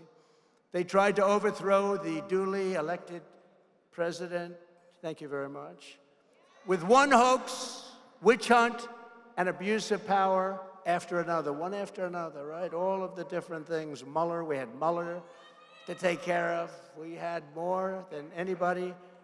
And think of it, we had all of that going on, and still people, I was reading today, some people, many people consider this to be one of the greatest presidencies, all of the many things we did. Greatest tax cuts in history, rebuilt our military, defeated ISIS, Space Force. We did so much. We became energy independent. We were soon going to be energy dominant. Then they rigged and stole the election of 2020, and since Biden got in, he has been weaponizing government against his political opponents like a raging third world tyrant. That's what he's been doing. He looks like an innocent guy. I actually don't really know that it's him, because I know the people that surround him. I think it's them, and he's a perfect vessel. He's so good. They love him because he has no idea what the hell he's doing. He has no idea where he is.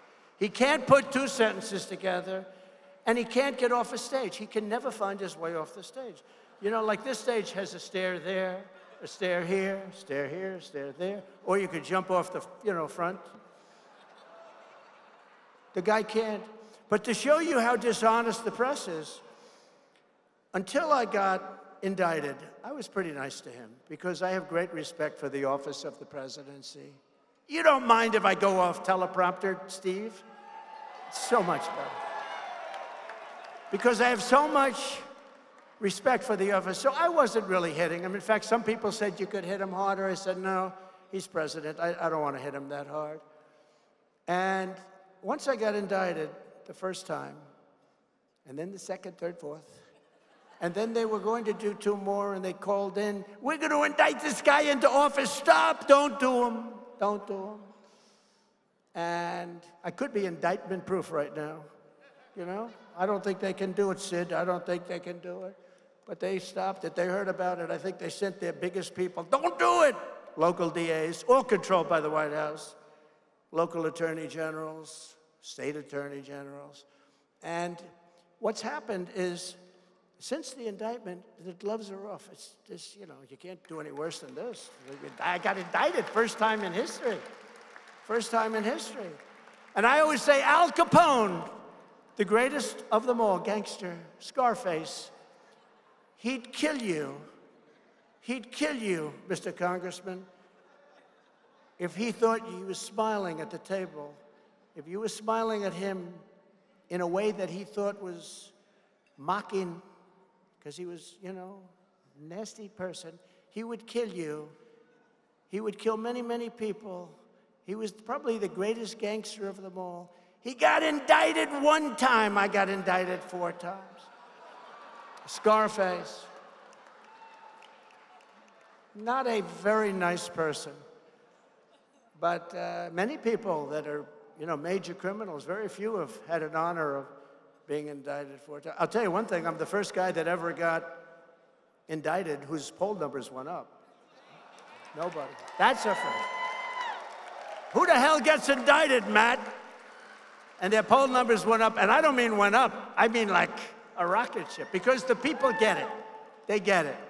But crooked Joe Biden's banana republic ends on November 5th, 2024.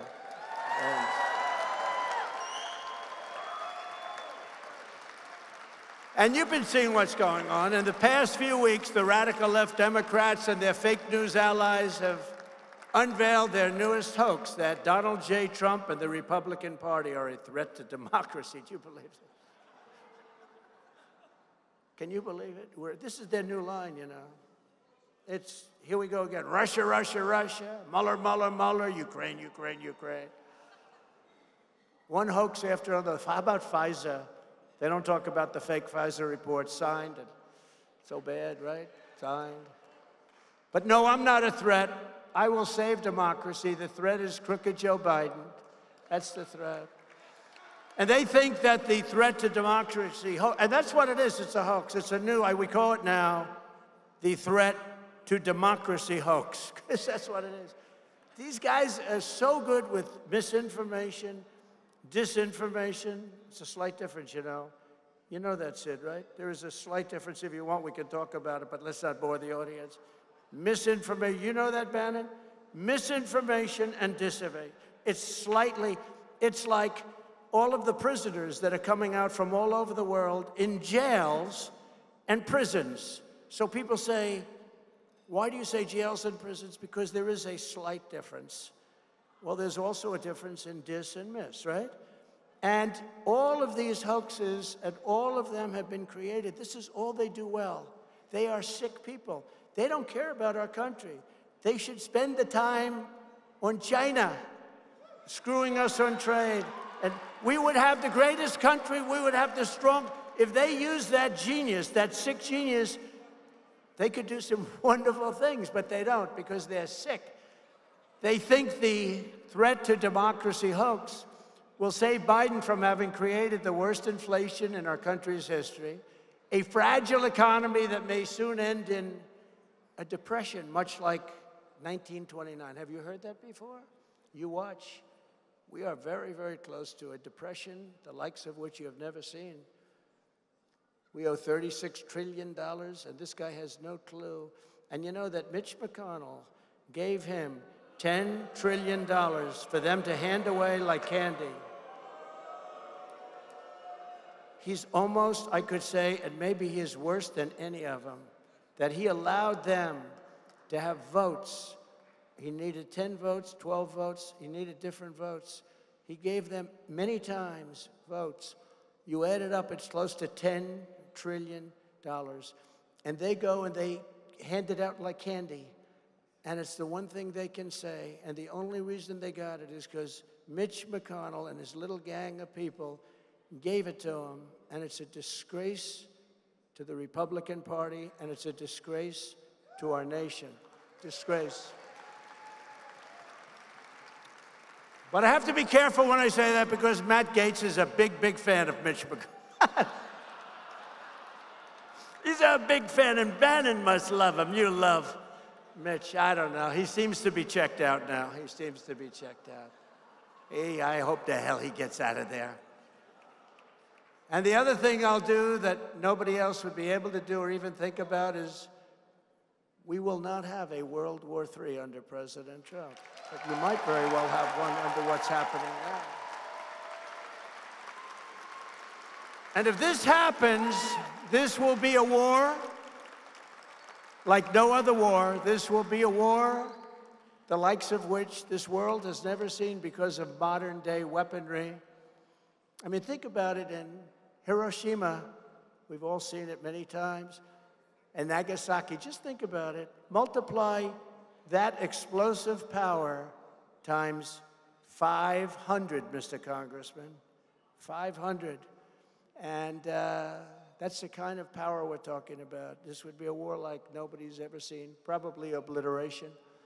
Biden is the real threat to democracy for two simple reasons. He's corrupt and he's incompetent, grossly incompetent. But we have to fight Democrat misinformation at every corner if the Republican Party is to survive. I mean, they're trying to end this party. Not going to happen, by the way, but they're trying. We're not going to let that happen. And much more importantly, if our country survives, our country's in trouble.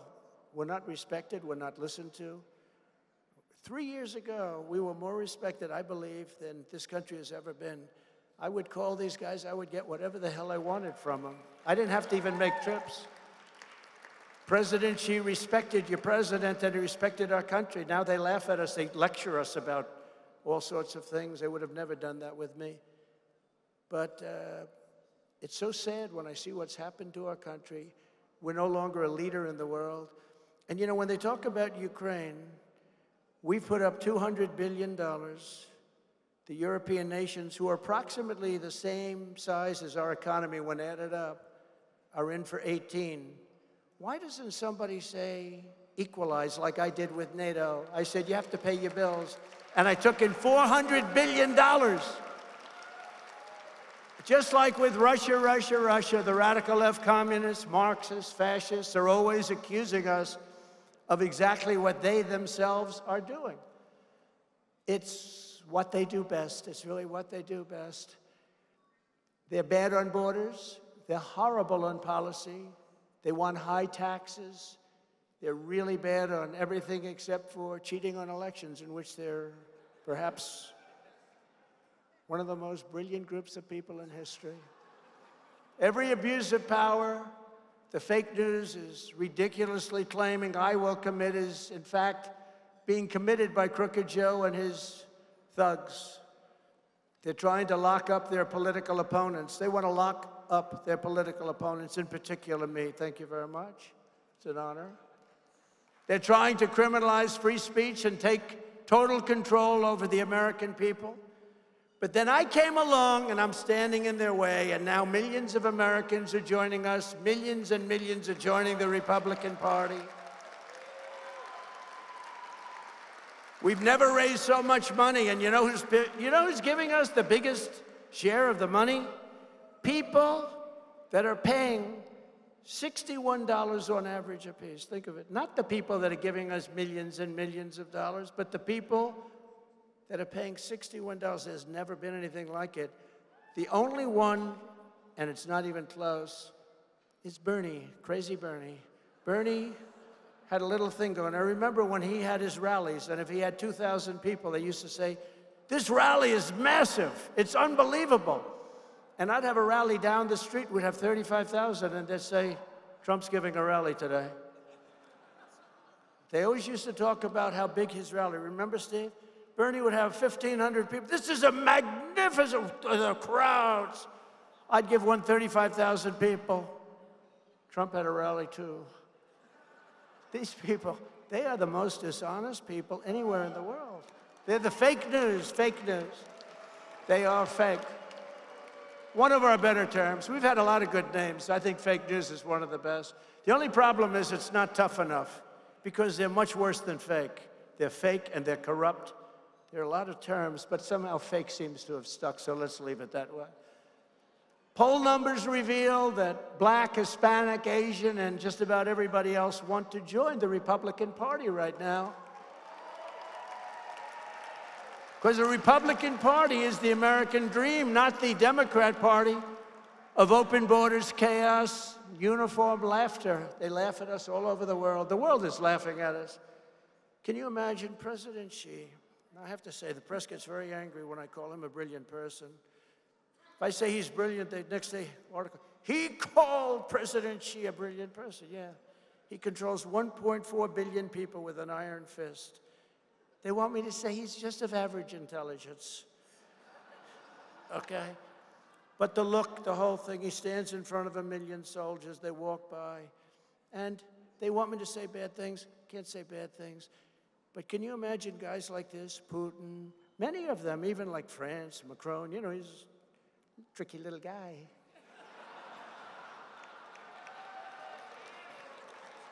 No, but they're all sharp. How about Kim Jong-un? He's got more nuclear missiles. I say, can you do anything else? Let's go to a ball game or something. Did you ever? And we became very friendly, and they hate when they say that. You know, when they hear, well, we started off very rough. Steve was there, remember? Little Rocket Man, he's Little Rocket Man. He said, I have a red button on my desk.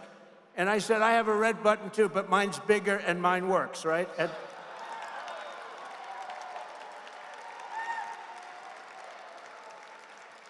And you know, we had a meeting.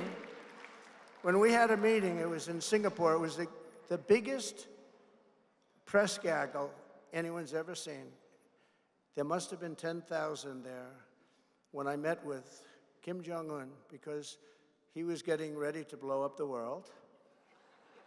And I wanted to give it a shot to stop him, you know.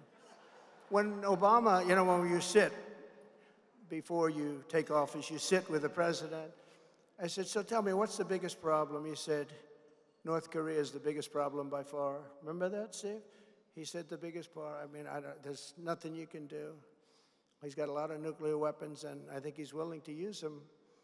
I said, have you called him? No.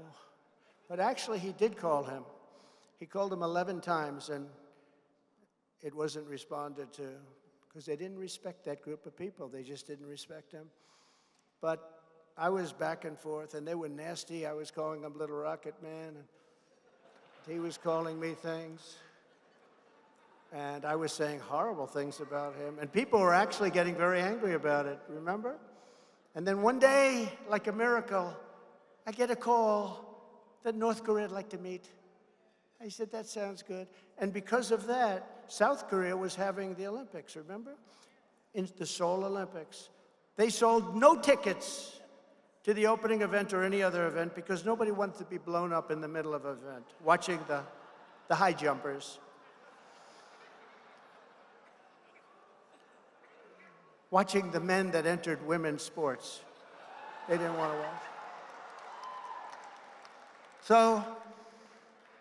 So this Seoul Olympics was a disaster. But about 3 months before that, I got a call that they want to meet. And I said, great, and we met. And they said, not only are we going to be friends, me and him, and we are. We get along great. We get along great. I mean, I think I saved a nuclear war, actually, if you want another truth. Because he expected to go to war. He actually expected it. He expected to go to war. I mean, he was okay with it. I mean, this guy's got more stuff. Did you ever see the picture of him with the howitzers on the beach where he must have had 10,000 shooting into the ocean? Do you think he got an environmental impact statement done for that, Steve? Remember, he had thousands of howitzers. This is a nuclear. This is his little side game. He loves weapons. Thousands of them on the beach. I never saw anything like it. Shooting shells into the ocean. And immediately I think of our country because we're such fools. Did he get an environmental impact statement to do? Today, everything we do, John Kerry would never have allowed that. He'd say, this is not, he doesn't want us to use coal anymore. And he goes to China to tell him, please, when you can. They're building 2 coal plants a week. I mean, they must think we are the dumbest son of a bitches in the world. John Kerry. I mean, I don't understand.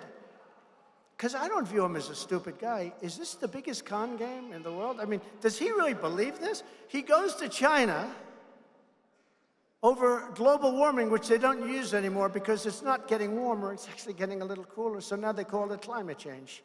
Because climate change covers everything. If it gets warm, if it gets cold. Climate change is one of the greatest con jobs ever because global warming didn't work. Because, you know, remember when they sent the boats out to the Arctic, freezing cold, and the scientists were in the boat, a big ship, and they were worried about the icebergs because they were melting, and they had a little cold wave that lasted for about 2 days, and it was so vicious and so cold that the ice formed around the ship and started crushing the ship like it was a little. Remember, we had to send helicopters in to get them. The ship was just engulfed in ice, and they're talking about global warming. So we're destroying our country because these people are going to coal. They don't even do the natural gas thing. And they're doing anywhere from 1 to 2, and these are serious power plants. These are big ones, okay? And we're trying wind. The most expensive energy in history is wind. Second is solar, but I like the concept of solar, but did you ever see a big solar thing? It covers, Mr. Senator, the entire desert. You know, like 9 homes will be given. The thing, see the size of this ballroom, multiply it times 1,000. And that's solar. And yet we have more liquid gas and oil under our feet, and we don't use it. So no, we don't use it. We have more than ever. But unlike crooked Joe Biden, I'm running to liberate America. We want to liberate America because we're in a country that's in a lot of pain right now, a lot of hurt. This campaign is a righteous crusade to rescue our nation from a very corrupt political class. They are corrupt, they're incompetent, and they probably hate our country. No longer will the men and women of America pay tribute to the people who threw open our borders, flooded our communities with deadly drugs, sold our jobs to China and other foreign countries, colluded with the big banks, conspired with corporate media, corrupted our government, and unleashed murderers, rapists, and gang members, savages all, to prey on innocent people that walk the streets of our cities. They want Americans to be weak and poor, confused, divided, and afraid. Why they want that, I don't know. It's the only thing I can't figure out. Why they want that, I don't know. If you put me back in the White House, however, their reign will be over and America will be a free nation once again. It'll be a free nation.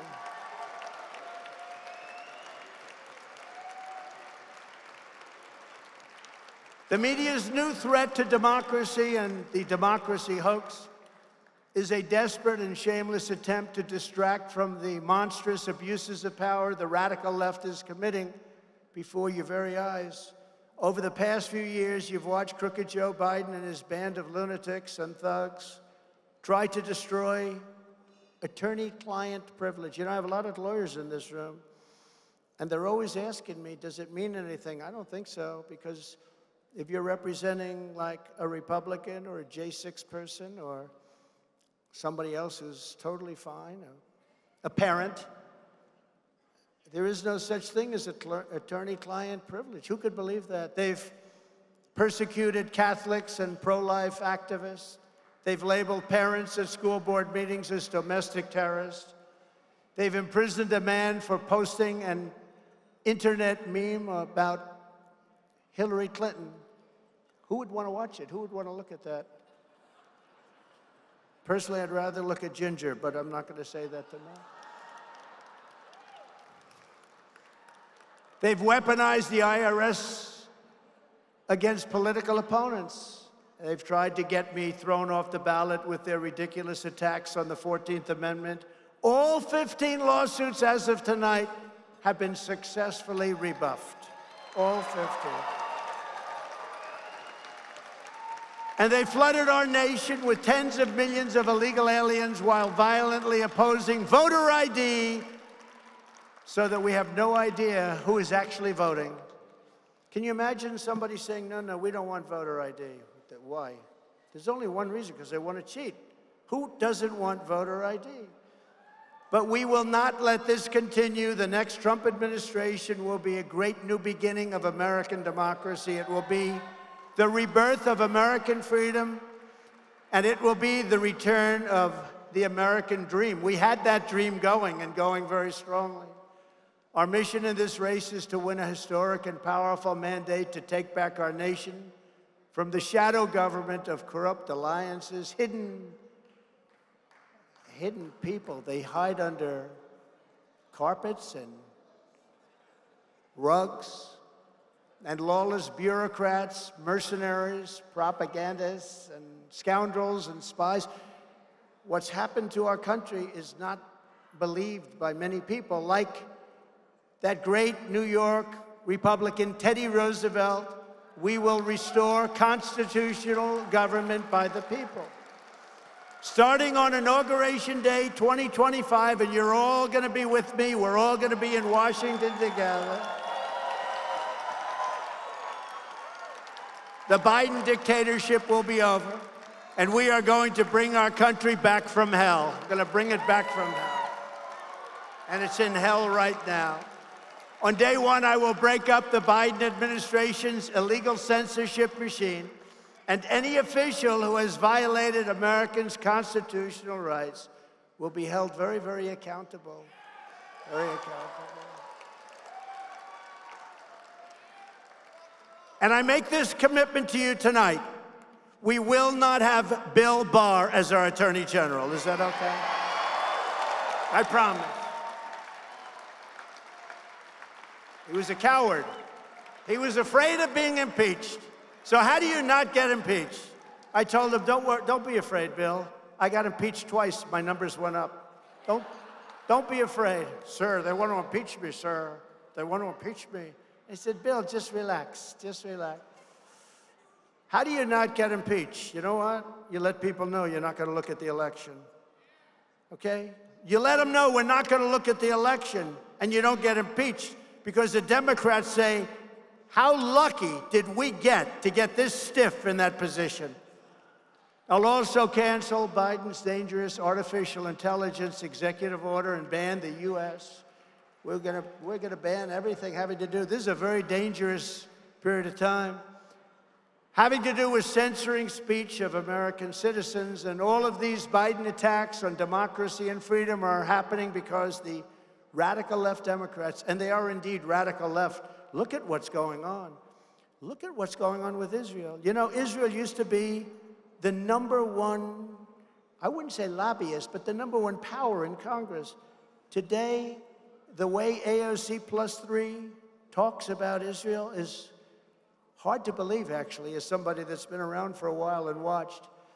Because the radical left Democrats know that in a fair election fight, they're going to lose in a landslide. You know, they're losing in a landslide right now. People don't realize the poll numbers are coming out, and we're not just beating DeSanctimonious and Birdbrain, we're beating everybody. Some incredible polls came out today that were just incredible. Nobody's ever seen polls like this. Under the Trump administration, we built the greatest economy in the history of the world, with soaring incomes, rising wages, and household net worth hitting the highest level by far in recorded history. And we had everything going. It was the best time in American history to be young and to start a family. When I was president, your 30-year mortgage rate reached an all-time historic low, never been this low, 2.65%. Did anybody get a mortgage in those days? And we had gasoline down to lower than $1.87 a gallon. Think of where we are now. But thanks to Crooked Joe today, the American dream is totally dead. Biden and the radical left Democrats spent $12 trillion and caused 3-year inflation of over 20%, the highest inflation in history in most people's opinion. As a result, the average 30-year mortgage rate is now 8%, but for practical purposes, it's 10, 11, and 12%, but it doesn't matter what it is because you can't get the money, you can't get a mortgage no matter what you do. The typical family has lost hundreds of thousands of dollars of purchasing. The purchasing power from the American family is gone, it's shot.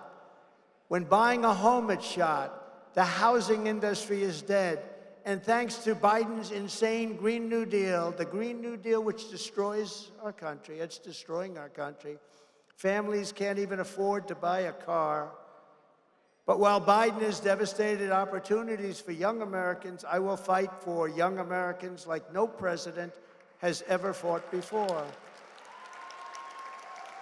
And I'm pleased to report that a recent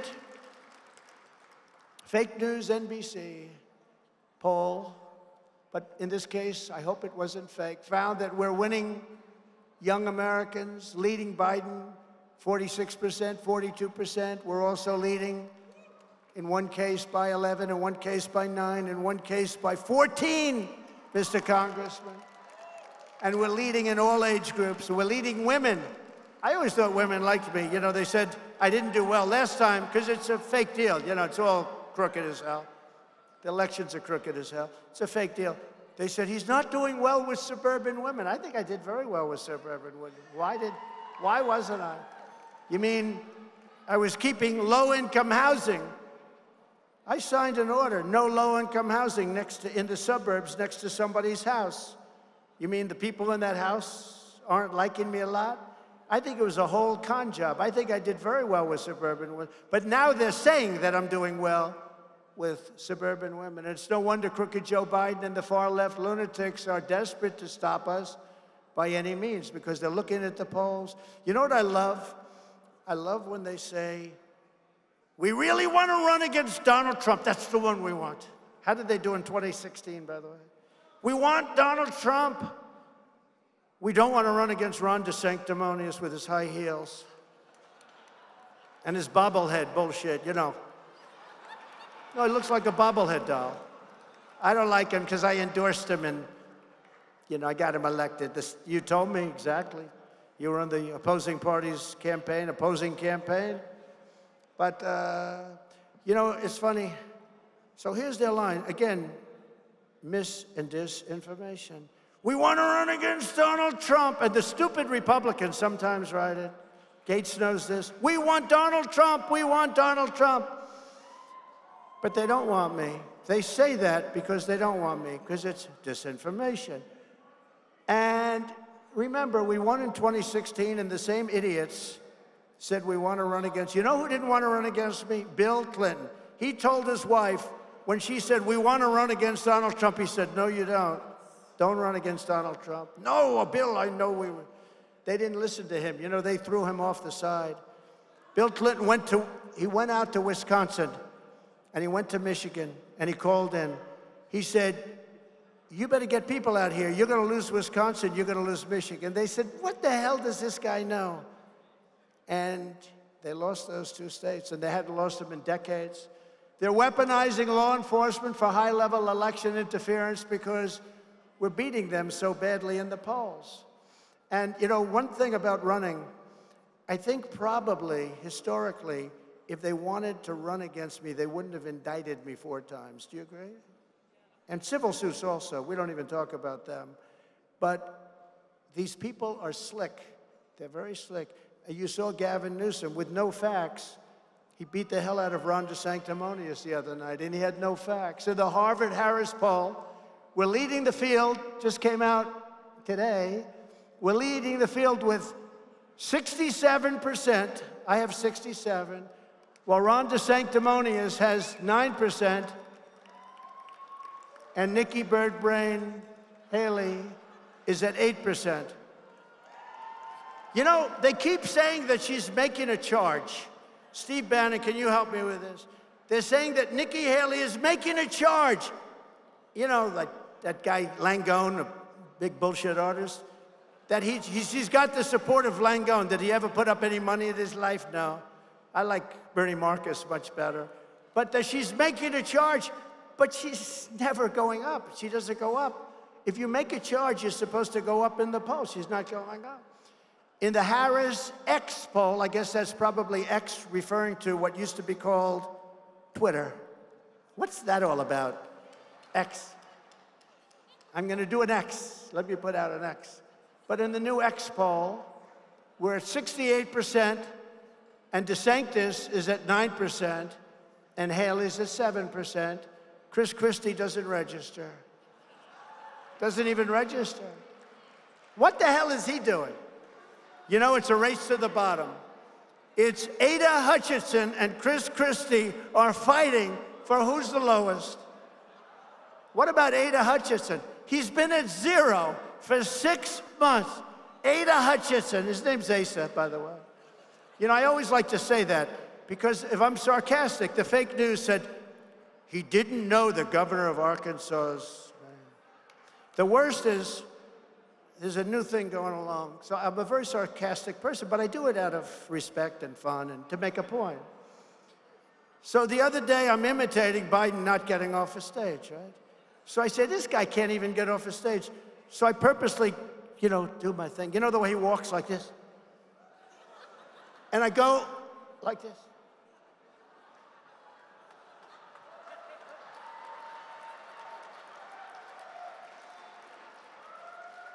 And the fake news put it up as though I couldn't get off the stage. It's true. You saw that, right? They put it up like I couldn't, so I gotta be careful. I can't do these things very much because when I imitate, I did one where I'm stumbling. I said, ladies and and they said, look at Trump, he can't talk. He's cognitively impaired. It's disgusting. I can't do anything. There can't be any humor anymore, Steve, because every time I imitate this guy, they say me doing it. And you saw that one, right? They have me not being able to get off a stage. These people are sick. They're bad. Baker today in the New York Times, he said that I want to be a dictator. I didn't say that. I said I want to be a dictator for one day. But the New York Times said, and you know why I wanted to be a dictator? Because I want a wall, right? I want a wall, and I want to drill, drill, drill. That's true. So,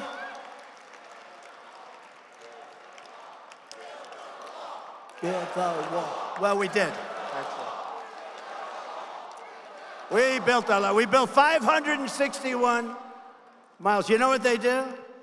When there's a 2x4 that's 70 years old laying on the thing rotting, and I put a wall up there, they say, he didn't build that wall. That was a renovation.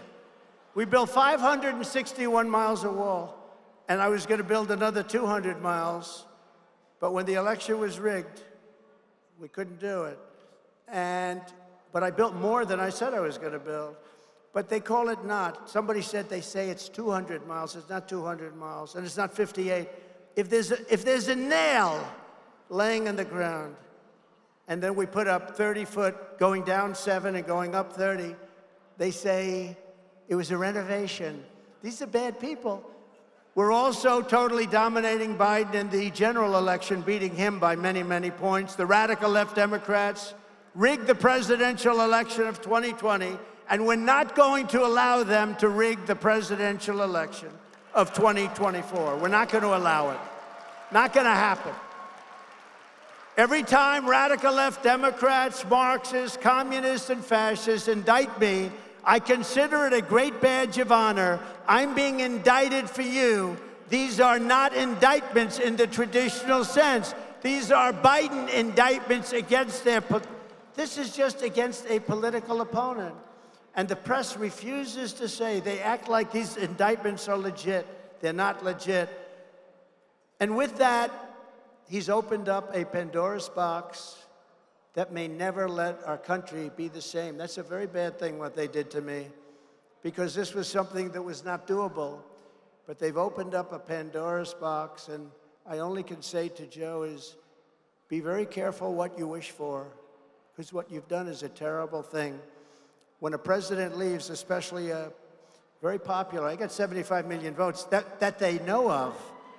We're not talking about the millions that were played with. Never forget, our enemies want to take away my freedom, because I will never let them take away your freedom. It's very simple, very simple. They want to silence me because I will never let them silence you. And in the end, they're not after me, they're after you. I just happen to be standing in their way, and you've heard that before. I mean that 100%. This is far more than a campaign we're all involved in. This is a great political movement. This is the greatest political movement in the history of our country. There's never been anything close. Together, we achieved the most secure border in U.S. history. We built, as I said, 561 miles of border wall and got Mexico to give us 28,000 soldiers free of charge. You know when they say Mexico didn't pay? Mexico paid far more. They gave us 28,000 soldiers. I said, you have to give it to us. If you don't give it to us, we're going to have a problem. They said, no, we're not going to give you soldiers. I said, okay, then we're going to tariff all of your products coming into the United States. And they said, sir, it would be our great honor to give you as many soldiers as you'd like. I got it free of charge. So when they tell you about Mexico didn't pay, Mexico paid much more than if they actually contributed to a war, which was a very hard thing to get done legally. Not to get done legally. I took on communist China like no administration in history, bringing hundreds of billions of dollars pouring into our treasury when no other president had gotten even 10 cents from China. I appointed more than 300 federal judges and 3 great Supreme Court justices. And I kept my promise, recognized Israel's capital, and opened up the American embassy in Jerusalem. I also recognized Israeli sovereignty over the Golan Heights, something that nobody thought was possible. And with the Abraham Accords, I even made peace in the Middle East. So we will once again have peace through strength when we become the 47th President of the United States. It's all about peace through strength. Just this week, crooked Joe Biden raised the prospect of American troops fighting Russian troops in an all-out war.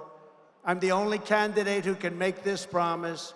You are not going to have any more wars. You don't need wars. We can solve all of these problems. And everyone knows that if we don't solve them, we'll do the same thing to them as we did to ISIS. ISIS was defeated. Nobody thought that was possible, including our wonderful television generals. 3 years ago, we had the strongest border in our history. Now we have the worst. Does anybody know the snake? Has anybody heard the snake? Should we do it or not? What the hell? We have nothing to do. Should we do it? Bannon, should we do it, the snake? So this is about the border. This is about allowing people in that you know there's going to be trouble with.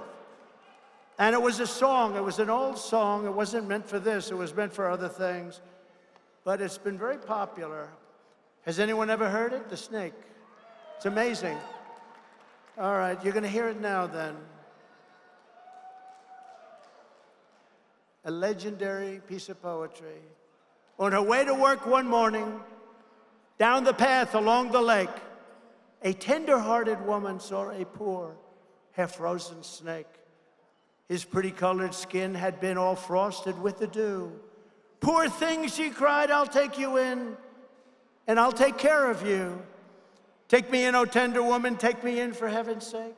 Take me in, oh tender woman, sighed the vicious snake. She wrapped him up all cozy in a comforter of silk and laid him by her fireside with some honey and some milk.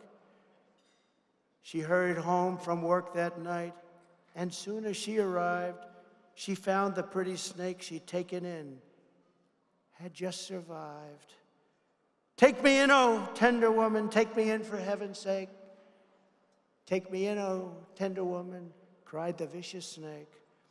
She clutched him to her bosom. You're so beautiful, she cried. But if I hadn't brought you in by now, you truly would have died. She stroked his pretty skin again and kissed and held him tight. But instead of saying, thank you, ma'am, the snake gave her a vicious bite. Take me in, oh tender woman, take me in for heaven's sake. Take me in, oh tender woman, sighed the vicious snake. I saved you, cried the woman, and you've bitten me, but why? You know your bite is poisonous, and now I'm going to die. Shut up, silly woman, said the reptile with a grin. You knew damn well I was a snake, before you took me in. That's what's happening to our country. That's what's happening to our country. We're taking in people into our country that shouldn't be in our country. Thank you very much. On my first day back in the White House, I will terminate every open border policy of Biden and the Biden administration and stop the invasion of our country. On Tuesday, we had the single highest day of illegal border crossings ever recorded. We had 12,000 in one day, many coming out of the prisons, many coming out of mental institutions all over the world. In Staten Island recently, 2 elderly World War II heroes and a Korean War veteran were thrown out of their nursing home to make room for these illegal alien migrants. They were thrown out. They were 94 years old. This is just one more reason why, upon my inauguration, we will begin the largest domestic deportation operation in American history.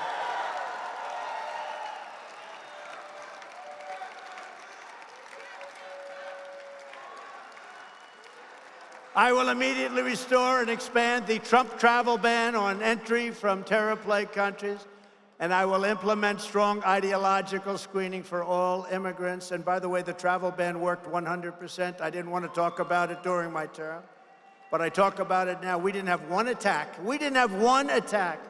We were safe. And you know who else was safe? Israel was safe, and Ukraine was safe, and Taiwan was safe. They would have never done it.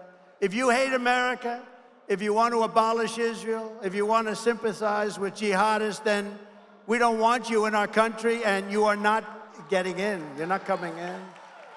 I will terminate crooked Joe Biden's electric vehicle mandate on my first day in office. We want cars that will go far. You will be allowed to buy gasoline-powered cars, hybrids, and also you'll be allowed to buy an electric car if that's what you want. You will have your choice, and you also have your choice on schools. We will have school choice also. You'll have car choice and school choice. We will not force the trucking industry to go electric when everyone knows that it is economically impossible for them to survive. Crime in our Democrat-run cities is out of control like never before. Every one of them is setting records in murder and violence. Their court systems are rigged against people like you and me. The whole world is watching my trial, where I've been proven innocent every day. Every day. They have nothing. Alina knows that better than anybody. The case going on right now in New York State Supreme Court is a ridiculous, never brought before case, using a statute against me that has never been used, where a jury is not allowed. I'm not allowed a jury. And where a radical left judge has refused to let go of the case which was brought by the most corrupt attorney general in the United States, working close association with Washington and the DOJ. They're working in very close association. And if it was brought, it should have been brought in the commercial division. This judge would not let it go. I've proven my innocence. Literally every single day we prove total innocence. The clubhouse-appointed, highly partisan judge, who is crazy, ruled violently and viciously against me before he ever knew what the case was about and before we even started the trial. He ruled against me before the trial was started. It should have never gone to court in order to make the case for the racist Attorney General, Letitia Peekaboo James. He had to get the values of my properties down very substantially from the true values. So he stated, as an example, that Mar-a-Lago in Palm Beach, Florida was worth $18 million, when in fact the real number is anywhere from 50 to 100 times that amount, maybe higher than that. An unassailable expert testified just this week that is worth much more than $1 billion. Another highly respected expert witness in the case testified on Thursday to the Attorney General, "You really ought to be ashamed of yourself for bringing this case against this man." His expert finding after exhaustive research, one of the most respected people in the country, after exhaustive research, is there is no evidence whatsoever of any accounting problems or fraud. there is not a single reference to a violation of any accounting provision. He concluded by saying if Mr. Trump was his student at the Stern School of NYU, where he's a top professor, one of the most respected people in the school, President Trump would get an A on his financial statements. He would get an A. In over 40 years, he said, I've never seen a statement that provides so much detail and is so transparent as these statements. These statements also have an ironclad disclaimer clause stating that the user must use his own due diligence and analysis and not rely in any way on the statements. Right there, we win the case, but this guy refuses to acknowledge it. The prosecution's star witness, their only witness, stated on the stand loud and clear, Boris, that he lied. He said he lied. I lied. It was like Perry Mason. He said he lied. You did a very good job on that, Alina. I'm proud of you. This was like Perry Mason. At the end, yes, I did it. I did it. It's always the last 3 minutes. It was like the last 3 minutes, too. He said he lied. He actually said he's the only witness they had. So we asked the judge to dismiss the case, and he said, no way I'm dismissing. It's a hell of a thing. It's a kangaroo court. This judge couldn't care less. He's out to do a job on all of us, and we cannot let it happen. An appeals court threw out approximately 90% of the case, was thrown out. But this judge openly refuses to honor the appeals court decision as he trudges forward. Facts mean absolutely nothing to him. He cannot wait to render a decision in favor of the crooked Attorney General, who used me to run for her current position, and then, remember, she ran against our governor now. She ran for governor, and she failed, only getting a few points in the polls. She dropped out.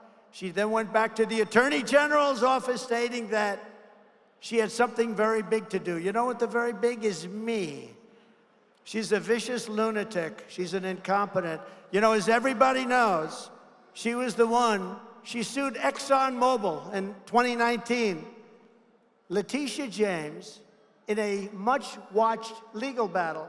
The end result was that Exxon moved out of New York. How do you think that's a good idea? ExxonMobil, one of the biggest companies in the world, left New York and they went to Dallas. Great job, Letitia. And that's what's happening right now. Businesses are fleeing our country. Businesses are leaving this whole horrible system. They're leaving the state. They're leaving our country. Our country has changed so radically. It's business unfriendly, and they're going to other places, but they're fleeing New York State, and no businesses are coming back. Nobody wants to come back into New York State, but they're actually fleeing to other countries. She and the judge are having a great time together as they mock the system and disregard the appellate division's decision with a laugh and with a smile. I've never heard of a case where you win in the appellate division and the judge says, I don't care. I'm not going to abide by the appellate division. That's what we have. And that would have meant 90% of the case would be won. So all of this while murder and violent crime is taking place right outside of this courthouse. So just to wrap up, I want to say this. We have a sick country. We have, as a couple of you have said, we have a nation in decline, in very, very serious decline. We're going to run in New York. We're going to run strong in New York. We're going to do things that nobody ever believed. We're going to win New York. We're going to win New Jersey. We're going to win Virginia. And then we're going to win a lot of the states that we're expected to win. And we're going to do a job like nobody's been able to do. And we're going to bring law and order back. We're going to do something that I will say is slightly controversial, but it shouldn't be. We are going to indemnify policemen and precincts and states and cities from being sued.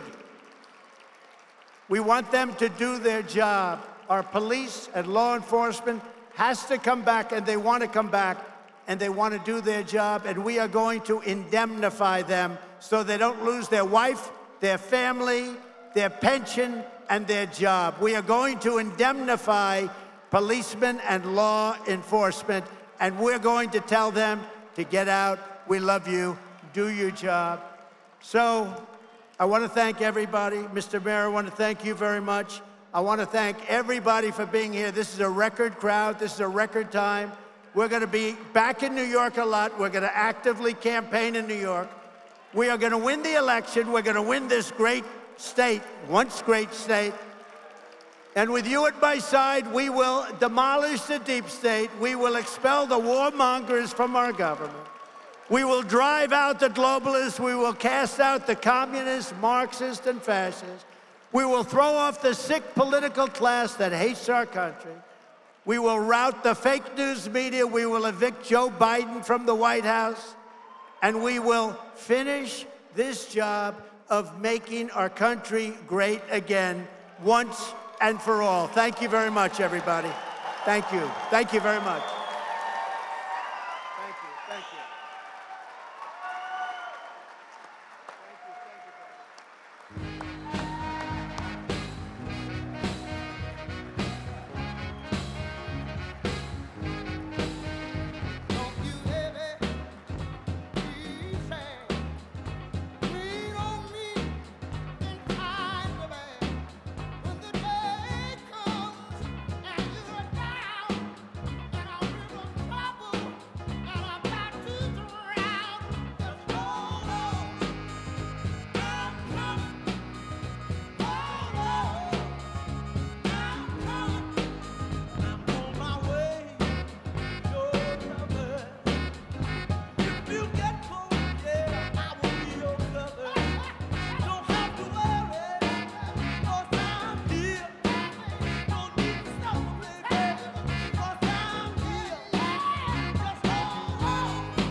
Well, folks, the party is not over. We've extended it 30 minutes, so now is the time to drink and dance and have a little romance, guys. So give it up for the 45th and the future 47th President, Donald J. Trump.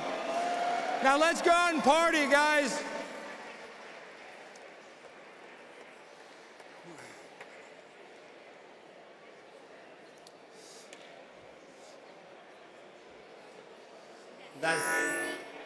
That's it.